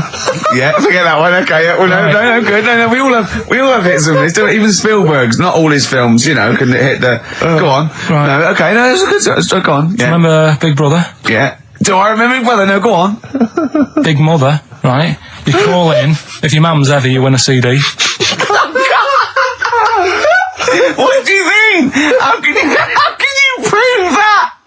Alright, forget that. Right, ER. Here's one. Right, ER. Good one. No. Yeah. No. The Price is Right, remember that? Yeah. Right. The Price is Ricky? No. The Rice is Right. And what I do, I read from an Indian menu and a Chinese menu. You tell me whether you have pilau or egg fried. He's a genius, isn't he? He really is a modern. That one. No, go on then. Let's go into this one. Let's not cross this off right away. Go on then. What you read from what? Well, I'll get a couple of menus from like an Indian and a Chinese takeaway. Yeah. And I'll go like, chicken korma. Well, could I just suggest that as it's an Indian, it will be pilau, and anything you read out that is... Yeah, but you don't know which one I'm reading from. What, the chicken korma's Indian, isn't it? Yeah, so you go pilau. But then Well, then you might as well say Indian or Chinese. No, because then the name wouldn't work. The Rice is Right. Okay, yeah, I forgot you're working for the title backwards, aren't you? Okay, yeah. I'm so confused. I don't know where I am or what day it is. A programme that they've been in on Channel 4, right? Can you cross that out? We're not doing The Rice is Right either. I don't understand The Rice is Right. No, go on. I'll tell you that later. We'll have a game in the office, right? A game that they've been in on Channel 4, but has got really big viewing figures. Well, obviously not. Right. Or they wouldn't be bidding it. Go on. Do you know 15 to 1? Yeah. They're getting rid of that, right? Are they? I'm thinking 15 Taiwan. Get some items that are made in Taiwan, right? Get 15 items, and I say what they are, and then you go, I bet it's the vase. Or something. That's the one that's made in Taiwan. Yeah. Just explain that again very quickly. No, don't go. Alright, Cross it out. forget that. Cross it out. 15 Taiwan. Right. Go on. This is the one that I've prepared for, because I think this is like daft. This is good. Let's play a tune and let's hear it after that. Oh, God. I'm very excited. Are we going to play it after that, or are we going to say... No, you can explain it after it. I'm very excited. Could you hear that again? It's fantastic. Waiting on a Friend by the Rolling Stones. Yeah? Go on then, Carl. On XFM 104.9, Ricky Gervais, Steve Merchant, Karl Pilkington. Go on. Right, this one. Remember Blockbusters? Uh-huh. Right, this one is good, and we'll do this one. Rockbusters. And remember how Bob Olmus used to give you a letter? Yeah. And it'd give you a question, and the answer to that question is that letter. Yes. Right, well, it works like that. So if I said to you, we'll test it out on you, Steve, right? Right, welcome to the show and that. Hello. Let's play, right? And I say, right, your first one is W. Mm-hmm. And the cryptic clue, because it's done like crosswords. Okay. So not quite like Blockbusters. Well, this young man prepared for his death. And it's a W, so the answer... And it's not always going to be like our sort of music, it can be any sort of music that's out there. So the W is the name of the answer. I understand that, but is the answer always the band name, or is it... Yeah. It's always the band name, is it, or the artist? Yeah. And so would the W be the surname, or would you have both the initials if it was someone's name? Would Elvis Presley be EP? Don't get annoyed, Carl. These are questions that I knew would be asked. I know this. You tested it on me, so you've got to tell them. We need to know the rules. If it was Elvis, I'd probably do E. No. Give him the answer. Give him the answer. Right, did you hear the clue? No, give me the clue again then. So the letter is It is a cryptic clue. The clue's fine. Listen, and the clue is, this young man prepared for his death. This young man prepared for his death. Yeah. This young man prepared for his death. And it's a W, and it's his first name. That's what he needs to know. Well, see, that's the... Yeah, but I don't... Well, shouldn't we have the initials? Wouldn't that make it easier? I mean, but he didn't do that on Blockbusters. It just had one letter. They did. If it was the gold run, they often had us for 3 or 4. Did they? Letters, yeah. But it was normally just one word. It wouldn't have been a name or something. All right then. W-Y. W-Y. Will Young. Excellent. I didn't understand it. What was This the young Will man, prepared for this young man. So he's sort of mixed, sort of cryptic. Yeah. I mean, you know, it's a good effort. That's better than usual. No, it's better than It's usual. not bad, is it? So do you want to play? Let's play Rockbusters. Yeah, Rockbusters. How many of these have you got? No, because let's just clarify a couple of rules here, Carl. Let's just make sure we thought everything through, because I'm pretty certain when they get these things on TV, they at least have a go at them in the office first before they put them straight on there. I'm sure that's how it works. I'm sure Bob Hollis just didn't turn up the first day, and he goes somewhere, we'll wing it, it'll be fine. Bring the students in, let's have a go. I'm sure they did a bit of preparation. So let's just check we've got every base covered. Yeah. Firstly, how many questions have they got? I'll tell you what. Let's do this off air then. Should we play a great tune? Well, yeah. Well, people need to call in, don't they? Because we're doing it, aren't we? Yeah. It'll be all right. And there's good stuff. I've got CDs, right? I've got some compilation stuff and a couple of videos and that. So that's what they're playing for. Call up now. 08700 800 1234. Get them on the air. We'll play the game. Brilliant. What's going on? I don't know. The adverts aren't working today, and I'll have to get an engineer in as well. Right, don't play the adverts. I don't want to play them anyway. Don't play them. It's not our fault if it doesn't work. It's... Why? Do you realise if we were like live, we'd be heckled off the stage? Right, don't play the adverts. We wouldn't survive in the real world. I'll sort that out. Right, get the people on the air now. Just Rick, calm down. Play a record then. Do something for Christ's sake. All right, Sam. Hello. Is it sounding all right today? It is. It's just about. Right. Cheers. Sounds worse. Right. Then. Well, And so we've got Sam on the line. Who else have we got there? So we've got Tim as well, haven't we? Hi there. All right, Tim. Tim and Sam. Right, You sound quite similar, lads. Could one of you affect an accent or something? Which one's Tim? Yeah, it's me. Okay, which one's Sam? It's Sam. That's slightly deeper. Slightly deeper. Yeah. And they're not against the clock anyway, are they? So it doesn't really matter. I suppose not. So I think Steve just wanted a bit of variety. you Okay. You understand the rule, lads? Can you explain them to us? Right, play it. Okay. Hang on. Wait. Well, let me explain, because I mean, life is too short. Now, Carl's going to read out, say 3 clues. Yeah, and just shout your own name and answer it, or shout the answer. Shout your own name, then the answer if you know it. And it's the person who gets the most right. Okay. Is that all right? Yeah. So, here we go then. okay then. So shouldn't it be the first to 3? Well, yeah, but then he hasn't got. I've got enough. It's fine. He's got enough clues for that. Right then, here we go. Welcome to the show. Oh God. Right. The first initials ST. Right. Is that right? Well, I don't know. We don't know, do we? How do we know? Here we go. ST, and the cryptic clue is better than the average homeless person. Okay? Sorry, I think, is that a band? Yeah. Is it an old band? Yeah. I think that's one word. Alright then, S. It's an old 70s band. Better than the average homeless person. Tim? Go on. Supertramp. Yes. Supertramp it is. Yeah. Well done, 1 point to I have no idea Tim. why that's right, by the way. You don't understand why it's right? He's a super tramp. Oh, right. Better than the average homeless person. cryptic, yeah. Yeah, cryptic. Yeah. Okay, second one. Come on, Sam, you got it. That's actually quite good for Carl. Trust me, Tim. Take that as a good clue. Because, yeah, okay. We won't do this again. Right, 1-0 Right, to here we Tim. go. Right. F. The letter is F. That's the next one we're moving on to. And the cryptic clue is, the little girl is hungry. What shall we do? The S or F? I've got it. F. Freddy. Sam. Peter. Yes, 1-1. Feed her. He's pulled out of Feed her. Yeah. Feed her. Okay. Yeah. So that's 1 each. So this is the decider, isn't it? Wait a minute, ITV are on the phone. Well, you said first to 3, so no, it's not, is it? That's what I said. Just do the 3 clues and who gets the most. Okay, well, we can do that now.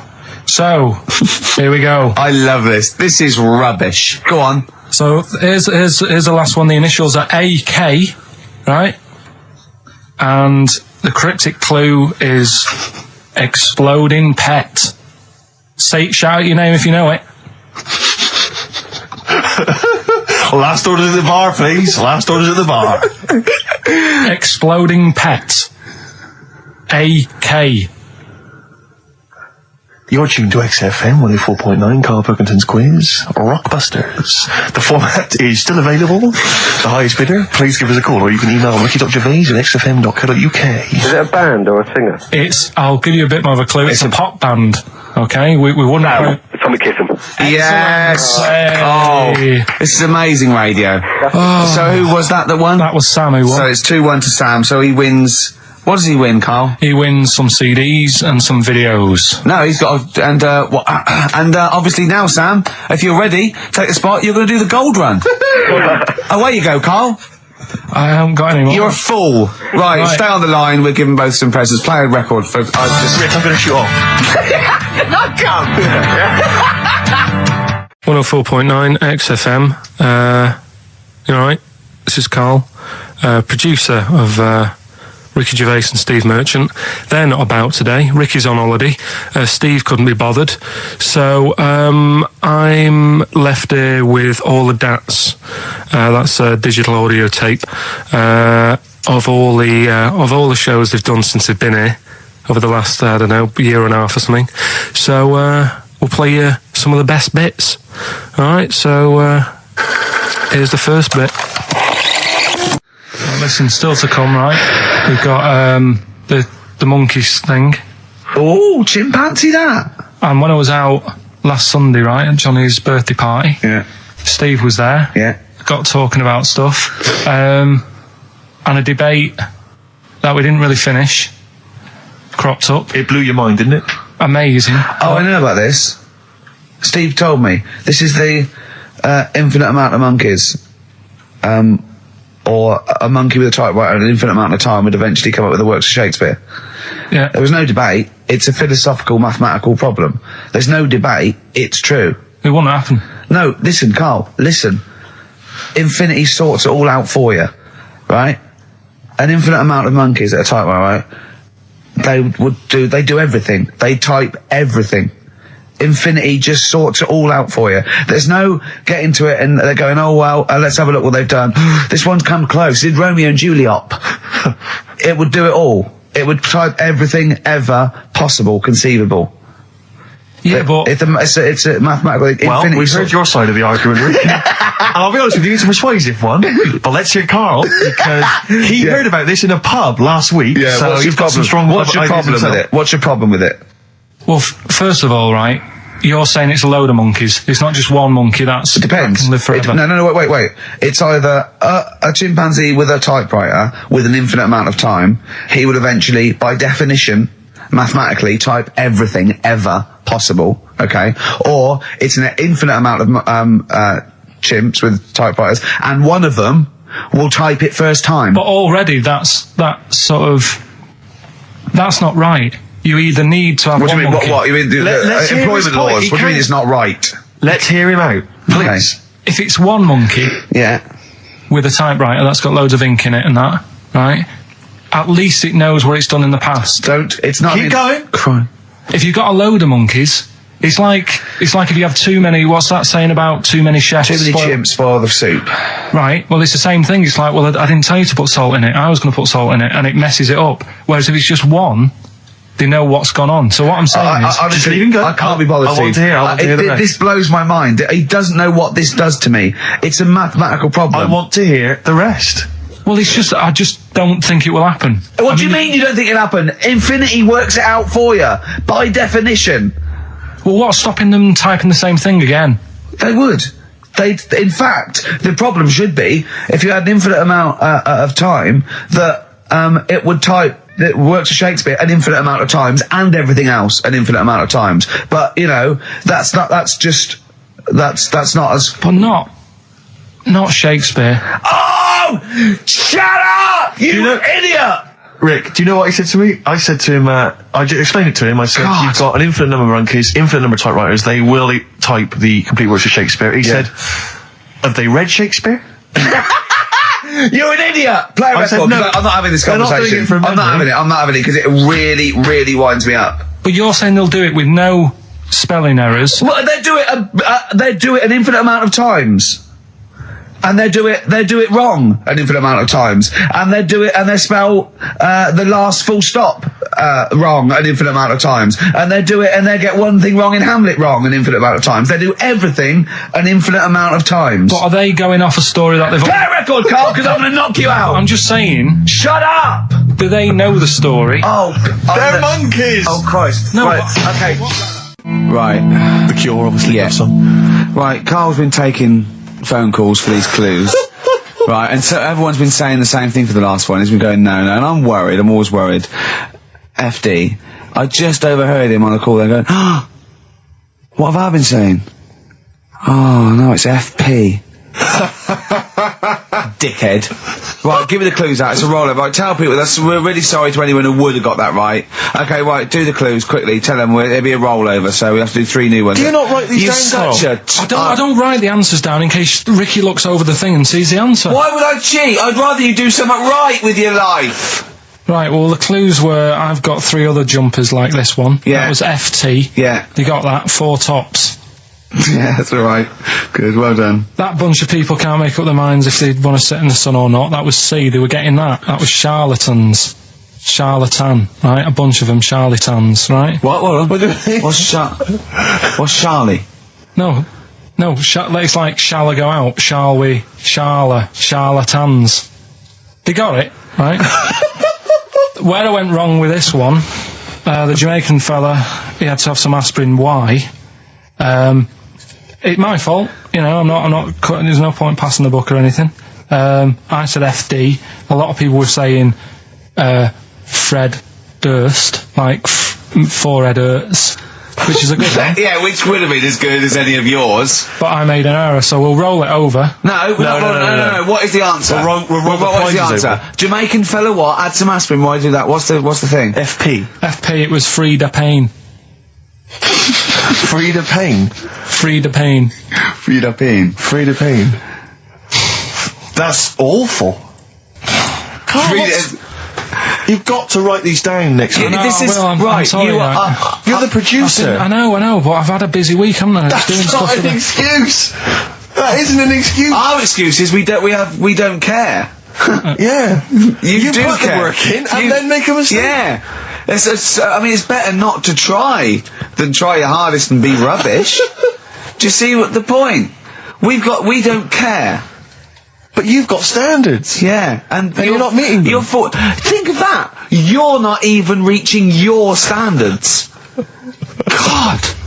Right, well, that's that, I guess. Well, the prizes will be giving those away next week. Again. Just completely...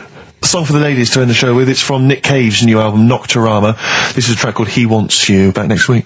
Remember, Frida Payne. An email from Suzanne talking about your tea that night. Was Suzanne out on Wednesday night? Was the an England game or something? Yeah. So you were alone. You were home alone, were you, Wednesday night? Yeah. Did you enjoy your meal? Was it a quiche? Go on. Right. From Suzanne to Carl. Take the quiche and put it on the baking tray. Cook for 30 minutes on 190. Take lettuce and put on plate.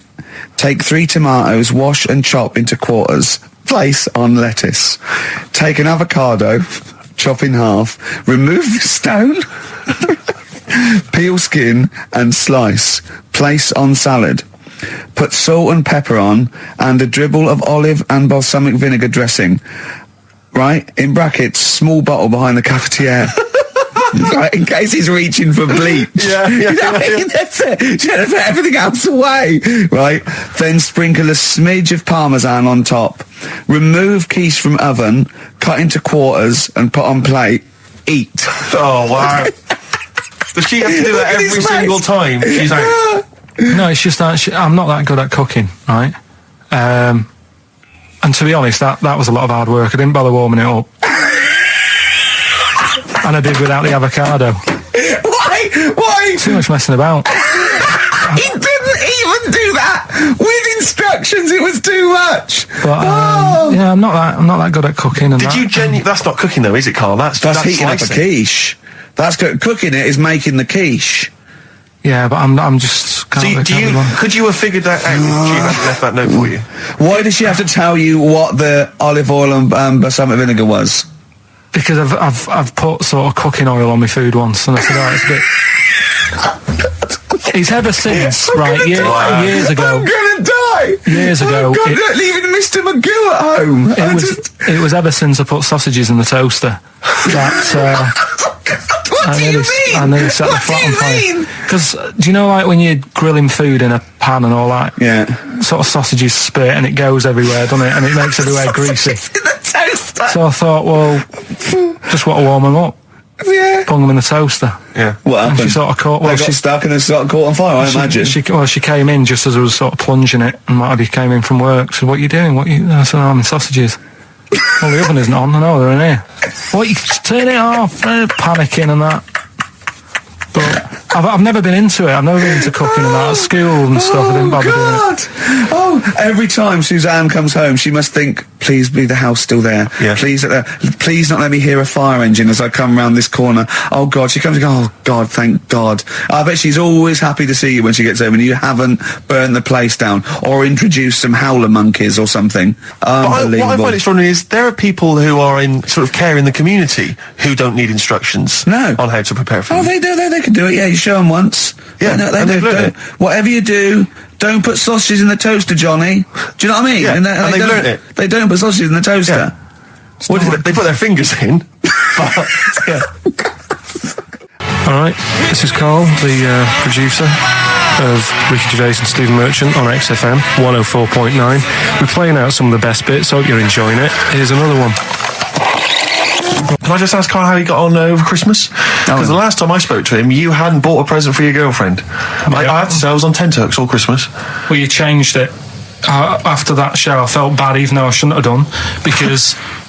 Because you hadn't bought your girlfriend a Christmas present? Yeah, but I said to you, I booked a table at a hotel in Covent Garden, had Christmas dinner there, which was nice, right? It's good food and everything. Didn't feel like enough to me. Well, then I went out and treated some stuff, and then... No. A couple of days before Christmas, he went, I took Suzanne to that hotel we're going to go to for Christmas dinner. We had tea and cakes. And I went, oh, you treated her? He went, no, she paid for it, but I was just showing her what it was going to be like. That was her extra treat. She paid for it. I love that. Brilliant. Yeah. Well, it was it was like 150 quid for a meal for two, which is pretty dear. So I'm not going to buy her cakes as well. All right, love, have anything you want. You pay for your own pudding, I'm not mental. Yeah. So you treated her to some other stuff? Yeah, some bits and bobs. She chose them and you paid for them? What, the presents? Yeah. No, you chose them and she paid for them, but, you know, it's the thought that counts. I got them on the way home that Saturday. Well done. And what did you buy? Well, just some bits. It might be personal, Steve. Well, I don't care. Just some bits. Yeah, but bits and pieces. Leave out the personal bits. What bits? Just little things. And then yesterday, right? A monkey wrench and a new washer for the shower. Yeah. Some recordable CDs that you need for your job. Oh, dear. Now, when you gave those presents to her, did her face light up? Right. I don't want to tell you what they were, right? But she wasn't that impressed. You're going to tell us what they are now, tell us what they are. You even know what they are. She told you on Christmas Day. Hold on, wait a minute. But it doesn't matter what they are. It does matter what they are. It doesn't. It does, Karl. It's you, mate. Of course it doesn't matter. Oh, God! Have you just remembered? Yeah! Right, but there's no need. I've got to tell him, Karl. I really want your permission because I don't want to be I know it's not, but we know it's not that embarrassing. It's really quite sweet. Yeah, but in a way, right, the way I look at it is, right, Christmas, even when I was a little kid, right, is not... Please let me tell him, Karl. Well, let me just tell you first, though. Let me tell you why I didn't go all out on the old present front. All right. Justify yourself. Right? First of all, I've covered it up since then anyway, right, with that present, because I bought her some shoes yesterday, and she did say, I'll give you the money for them, but when I get home, I said, it's all right. I said, you can have them, right? So not only did I buy her some food on Christmas Day, I got her shoes. She's probably had a tail. And they feel like a horse. Yeah. It's sort of like, there you go, there's your shoes, there's your food, right. Bed down, see you later. Yeah, but what I'm saying is she's done... fed and clothed. Yeah, did you comb her hair? She's done well this year, right? So... The thing She's done well this year. It's like you're a single parent living on a council estate with a smack problem, and you still managed to buy them some Lego. When I was a kid, it wasn't about what you got. I remember one year when I was about 8. Right? It's going to make me cry, isn't it, this? No, it's not. I'm just saying the way it is, right? I woke up at about 4 a.m. and I was like, what have I got? And I couldn't sleep. I was that on edge. It's the excitement of Christmas, isn't it? It's like, what's wrapped up? I need to know. Yeah. And it's the fact that people are say, no, you won't know until tomorrow. Yes, sure. That annoys you and winds you up. Okay. So I got up at 4 a.m, opened my presents, and then went, right, I know now, went back to bed, had a great sleep. Yes. Right? So it's nothing to do with the excitement of what you get, it's the excitement of not knowing what you've got. And then what happened when you got up to go down with the presents? What you're saying to me is that you could wrap up a brick because the thrill of Christmas is in hoping and being excited about what it is, not the actual gift itself. Yeah. Is that what you did? Did you get a brick? No, let me tell you now what he got. He got her a present, right? And she said, she came and said, yeah, he got me. It was an industrial-sized packet of condoms. It was a joke gift. No, it wasn't a joke. It wasn't even a joke. I went home that Saturday after the year, past Boots, thought, might have something in here. They were on, like, some value. Right, you passed the Were makeup. they used? Right, but anyway. You passed all the other... Past the makeup, stuff. past the lovely vanity cases. Yeah. The foot spas. Exactly. Yeah. Oh, hold on. How much are these, love, for 100? Yeah. $4.99. Yeah. Do I get them reduced if I buy in bulk? So how many did you buy? What was it? I don't know, probably about 100. Right, okay. And is she allowed to use those with anyone? Did you wrap them? Could she just go out and have a wild time? Well, you don't need to wrap. They're already wrapped, aren't they? Oh. And then what did she say when she opened them? Carl, what did she say? Right, play a record and we'll come back to this. You're worse than my father, that's genius. What do you make of the first genetically modified baby? Oh. Are you worried about this? Do you know what did they do? What? Let me see what it says here. Isn't it just choosing the eye colour? Well, this is the concern, isn't it? That in the future you'll be able to decide whether it's a boy or a girl, how intelligent it is, what it looks like, is it handsome, is it ugly? Obviously, no one will choose an ugly baby, and so on and so on and so on. And so it means that where will it lead? Where will it end, Carl? Are you concerned? I've thought about this a lot. What will us three look like in the future if they're being genetically modified beautiful people? What will we be like? How will we be considered in society? True, yeah. But we've talked about this before, haven't we? About the cloning thing. Yeah. That's a bit weird. Yeah. But I don't think it matters, because at the end of the day, right, you might look like some other kid, but it's the way you're brought up that will change your features and the way you are, your personality. If you lie, you get a long nose, don't you? Well, no, but listen, right, because I remember when we, I was growing up on this estate. This is going to be good. Go on. No, it's not. It's just an example of how this doesn't work. Go on. So we don't need to worry, sort of thing. Sure. Right? Okay. So I'm growing up on this estate, and there was this woman about 4 houses down, right, who's a bit rough. All right. Didn't fancy her. Oh God, no.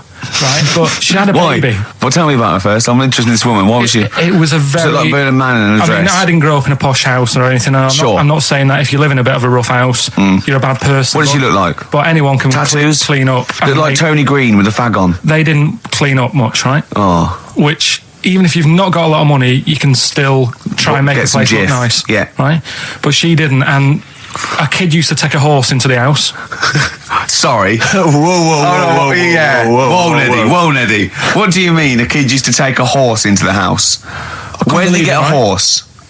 Must have nicked it from somewhere. Must have done. You seen a horse in it? No. What, is that from outside the saloon round the corner? Yeah, was it just tied up with a bit of leather?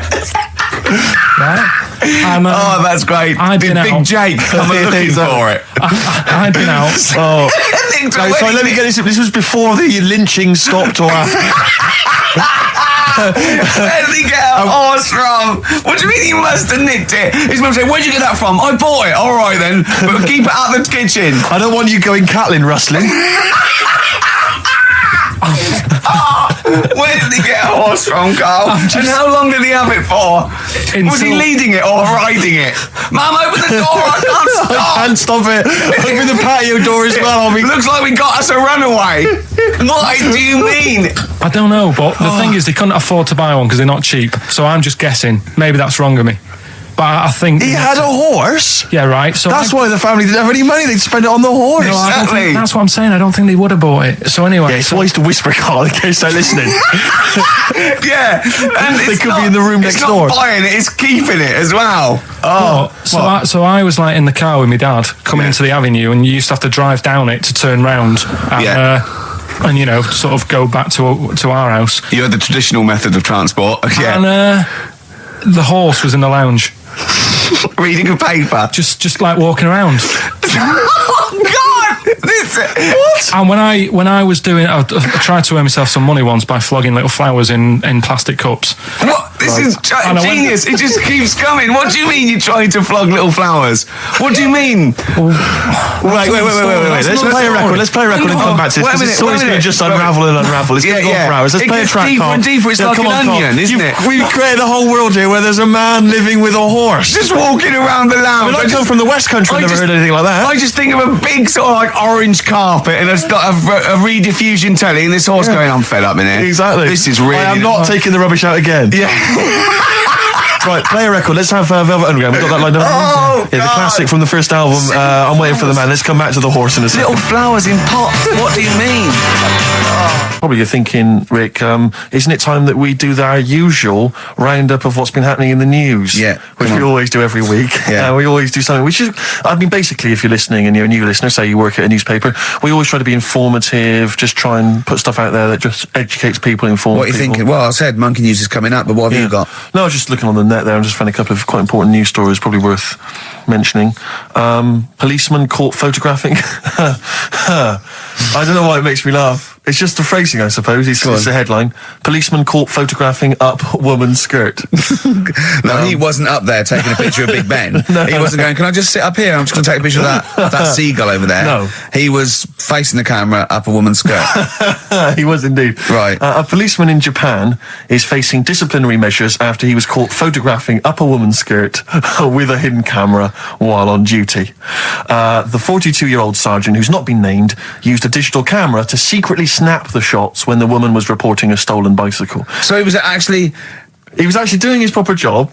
He'd obviously thought to himself, I'll bring him a digital camera today. On the off chance a beautiful woman comes in to report a crime or robbery, I'll have it ready, I'll have it positioned, in such a way. But this is interesting. This is how he got caught. Okay? The woman became suspicious after she saw a flash go off.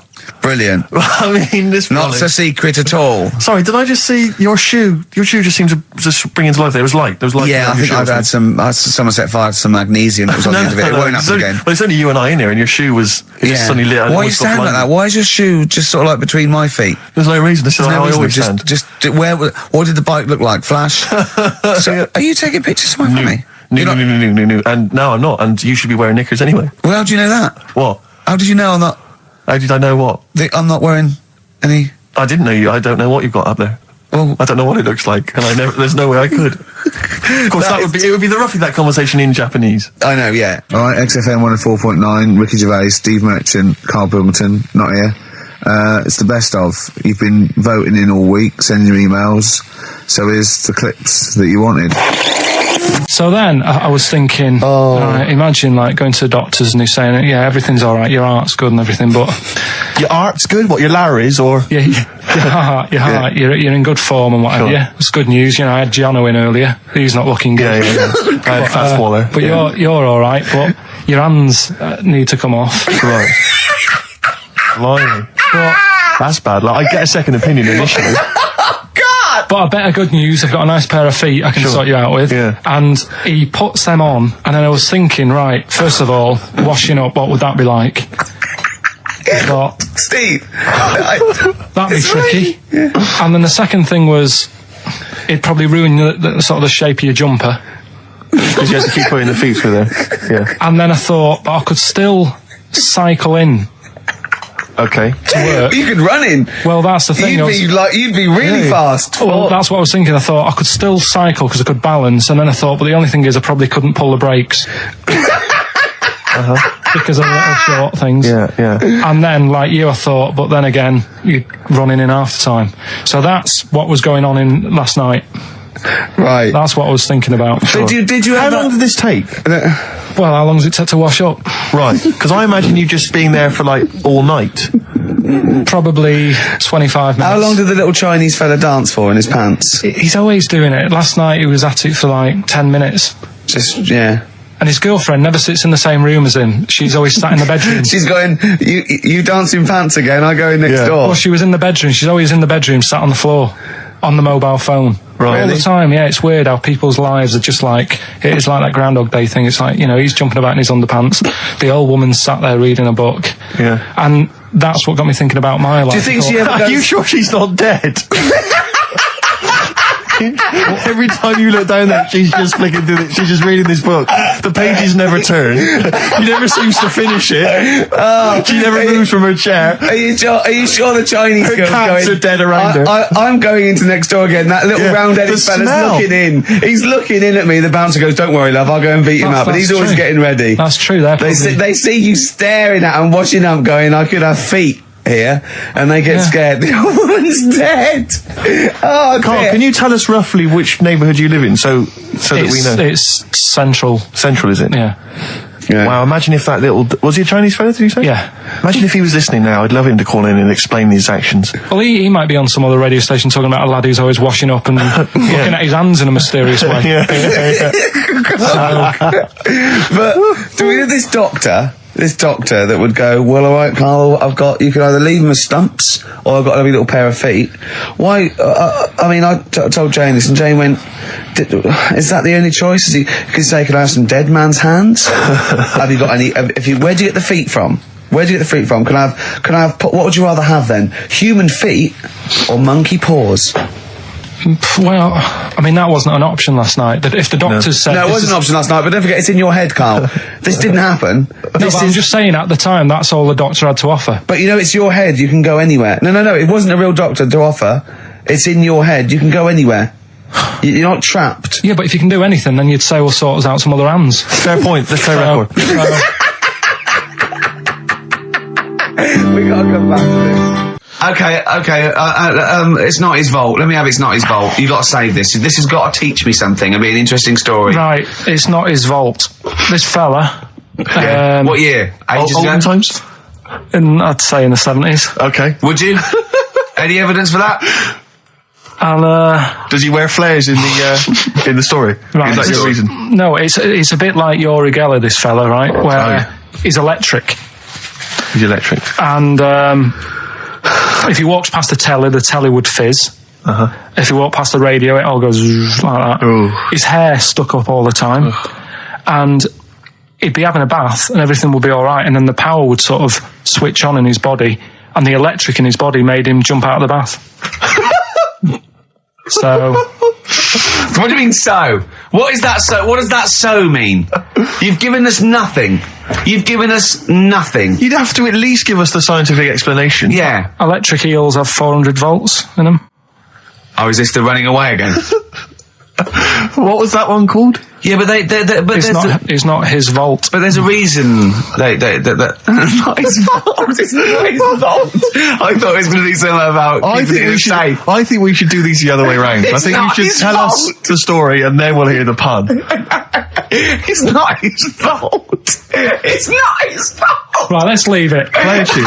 Forget it. Educating Ricky. Doing it. We're not doing it. No, we are. Oh. This is a bit easier, but I still think it's a good one. So this is, we should explain what this is if you just tuned in. It's one of those stupid lateral thinking problems that Carl himself has created. Yeah, that was his homework. Right, this one. It's a fella. He has a normal day doing stuff. Nothing wrong with him. Right. And it's the twist in the tale. It's just like Tales the Unexpected. Yeah. Just a normal day, nothing wrong with him. Hold on, though, he's got the legs of a fish. Go on. So that's why he's been hiding his legs. So go on. He does his the legs of a fish. Sorry, can't carry on. He has his working day and that, and then he gets a bit tired. Goes to bed. He puts the light on, leaves it on, goes to bed. Oh, that's crazy. That's mental. I can't think what's happened. Anyway, here's Radiohead. Right, okay. What? The question is, why does he put the light on when he's going to bed? He's had a normal day, he's come home from work. Is that right? He's come home from work, or he's not been working? Yeah, he's just been out? No, he's been working and stuff, I think. You think? You've made it up, Carl, you can decide. So the question is, why has he put the light on when he's asleep? There's a reason that he's put the light on when he's asleep. Has he gone to sleep? No, Carl, don't shrug. You're meant to answer these questions. He put the light on before he went to bed. Yeah, and the question you're asking me is why? What's the scenario? And the light's on and that, but he's gone to sleep. Yeah. He started reading and then he fell asleep. No. Did he intentionally, for some reason, put the light on? Every night, It's mad. Sounds mad.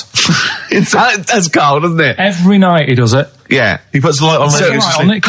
Carl, is the point of this, he puts the light on for a very good reason. Not for us, but for some people. He's blind and it's always been on and he thinks he's turning it off, but it was on in the day and he thinks he's turning it off, but he's turning it on because he's blind. No, that'd be stupid. That works. No, that works great, Rick. Yeah. Thank you, Carl. So you've got to come up with... Hang on. If you're blind, why would you put a light on? No, he thinks it's off. Yeah. But why would he turn it on anyway? Just think so he doesn't get burgled, so people know he's in because he can't see him. So he just he puts the light on when he's there, then he turns the light off when he goes to bed, so people think it's fine.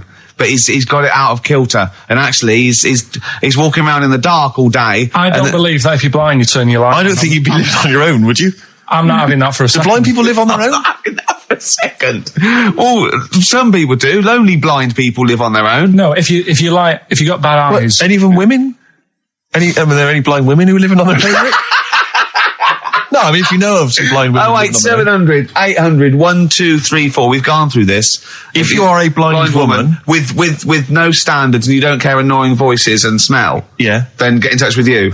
Yeah, I mean, you've got to be within the ages of, say, 25 to 65. You know, right. Well, call it 75. You fussy all of a sudden. I know. Yeah, go on. If you were blind, would you live in London? Because someone said yesterday there was one struggling outside in Leicester Square. And I don't understand. If you would, I mean, you know, that might have been a tourist. But why come to London if you're blind? It's the worst place in the world to come if you're blind. To hear the sights. To hear the sights. It's a bit mad, isn't it? They do the same job. They have tourist needs like anyone else. Yeah. No, but it sort of stinks, and you'd go away going, "Oh, it's not that good." I just thought that I thought it was a bit weird. Well, never mind your concern for the partially sighted or sight impaired people coming to London. Get on with this. Yeah. So there he is. Yeah. It's like, a bit tired. Yeah. Just put the light on. Get to bed. Yeah. So he turns the light on and he goes to bed. Yeah.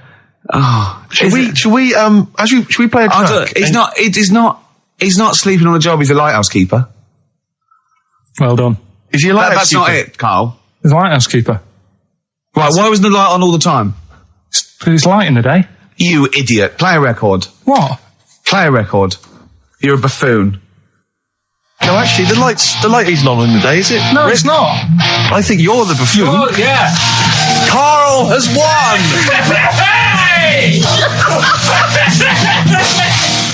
He had some Germans laughing at him on the tube because they recognised him. You don't think of that. Well, because obviously Ricky doesn't travel on the tube anymore. He's too rich for that. I never did. I always thought it was beneath me. Sure, but I used to walk everywhere. Didn't you? But I'm still forced to take the tube, and I sat on the tube, and it pulled up, and outside the window, just happened to be on the station, was one of the posters with us. So I was kind of there, not realising it was behind me, and these big kind of fat German or maybe Bavarian guys. Well, they in lederhosen eating sausages. Yes, they were. They're Bavarian. Yeah, they were.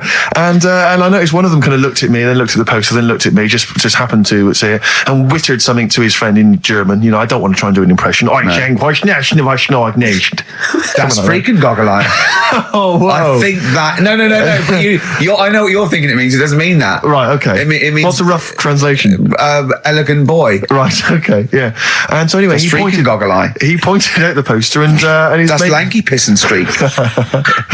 And his mate burst into laughter. And then we pulled they've got a great sense of humour, the Germans. Well, that's the thing. But we rumbled onto the next station, and the poster was in exactly the same place. And this time they tapped the shoulder of someone else on the train and pointed me out, and that person also laughed. An Italian?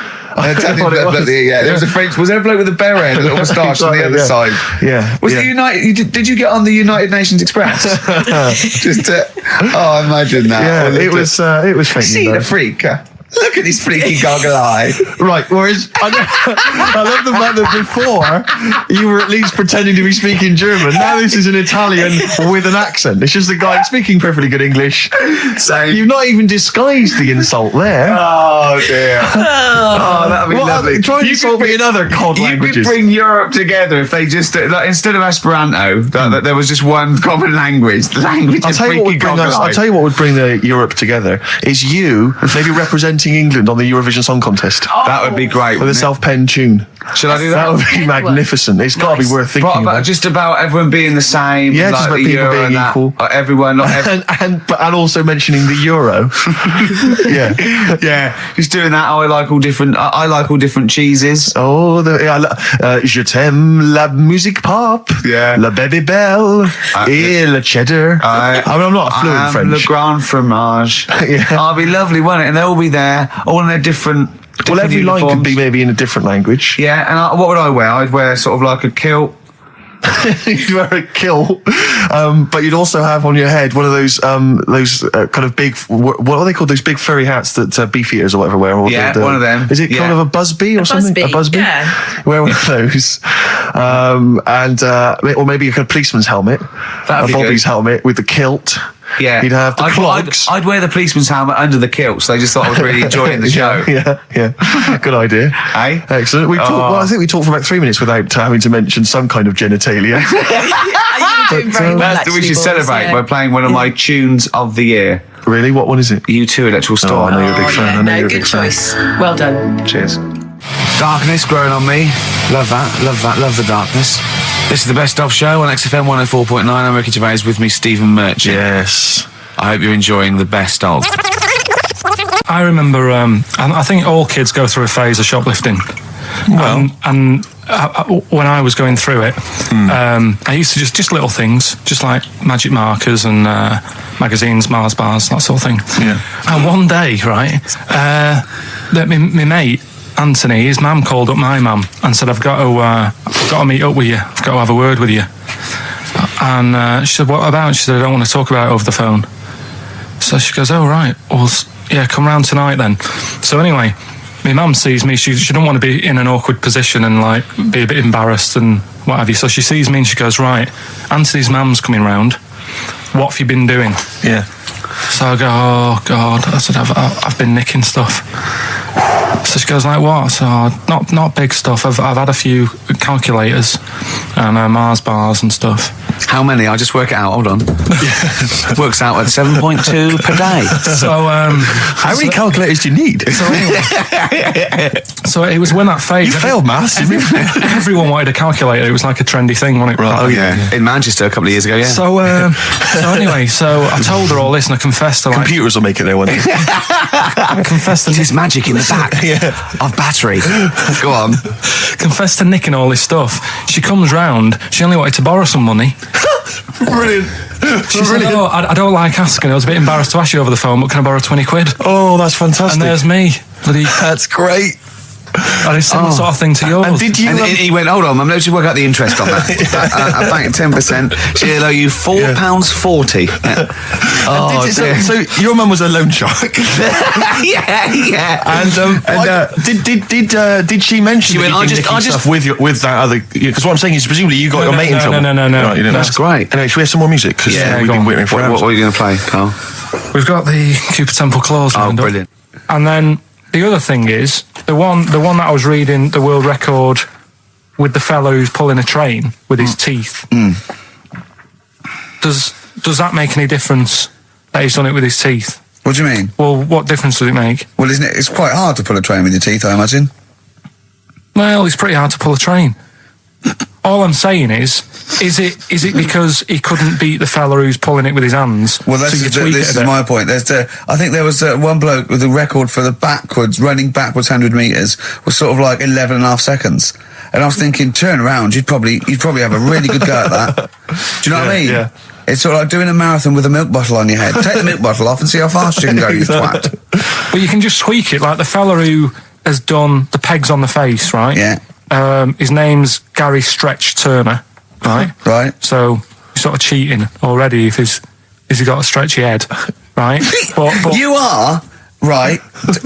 You are one of the most stupid humans I've ever met. Well, get me in the book. Yeah. Right. Well, listen. So Gary Stretch Turner, right? His record is 153 pegs. Yeah. He did it again, and he only got 150 on. So he hasn't broke his own record. Right. But what I'm saying is, if he tweaked it a bit more, would that make a new record? What? Well, if he said, I've got 150 pegs on, but at the same time as eating a burger. I see what you mean, yeah. He'd be the world record breaker for pegs and eating burgers at the same time. Yeah, just change it a bit. If you know you're not going to make it, just do something else. I'm assuming the rules are set at the beginning, Carl. That's it. That's where they say, right, you're just going to do the pegs thing. You're not going to introduce burgers halfway through, are you? Definitely not. And then they have a go. I was on one leg, not interested. How many pegs? 150. Can I just ask very briefly, I was quite interested by the family had to move because they lived on Butthole Road. Yeah, I quite like that one. I don't know if I've told you before, Rick, where I used to live. I'm not going to tell you the name of the street that I used to live on, not on air, because my parents still live there and I don't want, But I'm going to write it for you now. This is the genuine name of the street I used to live on. Just imagine when you're at school. Yeah. And like in class, for instance, in French, you've got to say, you've got to answer where you live. Yeah. J'habite, wherever. Yeah. That's the name. This is actually the name of the street we lived on.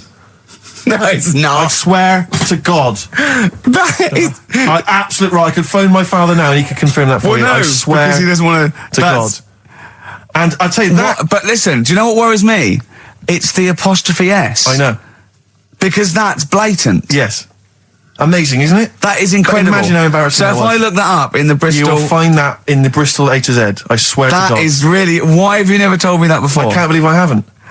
That's I'm incredible. still embarrassed now. Do you know, whenever I have to phone up, if I have to give that address, I always spell it instantly. Really? Like, somehow that'll hide it, that'll disguise the name. But I can't get over that. Anyway, if you perhaps live in Tits Avenue, or... Wankling Drive. Wankling Drive, just get in touch. Let us know, we're not really interested. Look at Gervais with me, Steve and Carl. Carl, why have you got a headache? You got a headache? Just a bit stressful because the moves on this week. Oh, you're moving house? Oh, by the way... the XFM listeners came round to my house and bought the futon and table. Did they? Were they happy with it? Quite normal. They were well happy. Yeah. Couldn't believe the luck with it. What do you mean quite normal? What do you mean quite normal? Well, it's always a bit scared, isn't it, getting people round. I imagine they were scared. And were they excited to see you? Could they were, could you tell that they were pretty pleased to see you? No, I don't think so. I mean... You're Karl Pilkington. Yeah, but the fellas sort of... they brought the whole family round, which was a bit odd.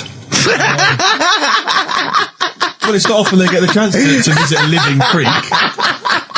Anyway, they were nice. And you're moving now, yeah? He said he'd phone me up today. It was absolutely tipping it down. Right? He had to cycle in, right? Because he said, because of the move, he doesn't want to leave his bike round there. Right? And he said, and Suzanne, I can't say this in case he's listening, can I?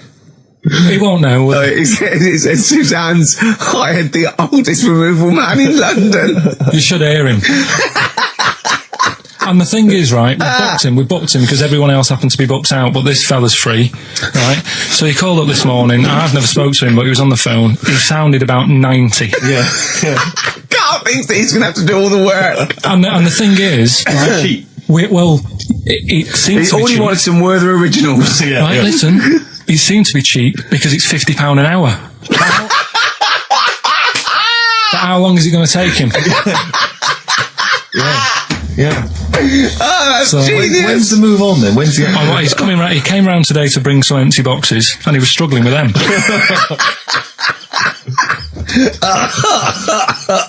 So it actually happens on Wednesday. Oh God. Anyway, so Rick, I noticed that you were laughing and almost had a heart attack. Doesn't bode well for the boxing match. I've got a cough at the moment, haven't I? I've had my Lemsip. What was that one you told me about with the porn? That was a good one. Oh, this was fantastic, right? Right. There was this... Sorry, can I just check now? We're just remembering classic episodes of the Tales of No, this is important. Well, I saw one, right? I saw one on Tales of Inspector, right? And it was these two gents. What they used to do, they look down the obituaries and they'd blackmail the wife or the son of a dead eminent person, like might be a priest or a doctor, and they'd go and they'd say, he bought some erotic stuff from us before he died, and he owes 100 guineas and all this sort of stuff, and they'd pay up because it'd be so embarrassing. They just didn't want them, so they'd just pay him, right? And this one bloke said, who are these people? I'll meet with them. And he goes round there, and he goes round, and they go, your father, he goes, my father could not have bought any erotic material from you. They did it, he goes, he couldn't have, he's blind. Right, and that was the twist. And Carl went, so it was magazines, not videos then.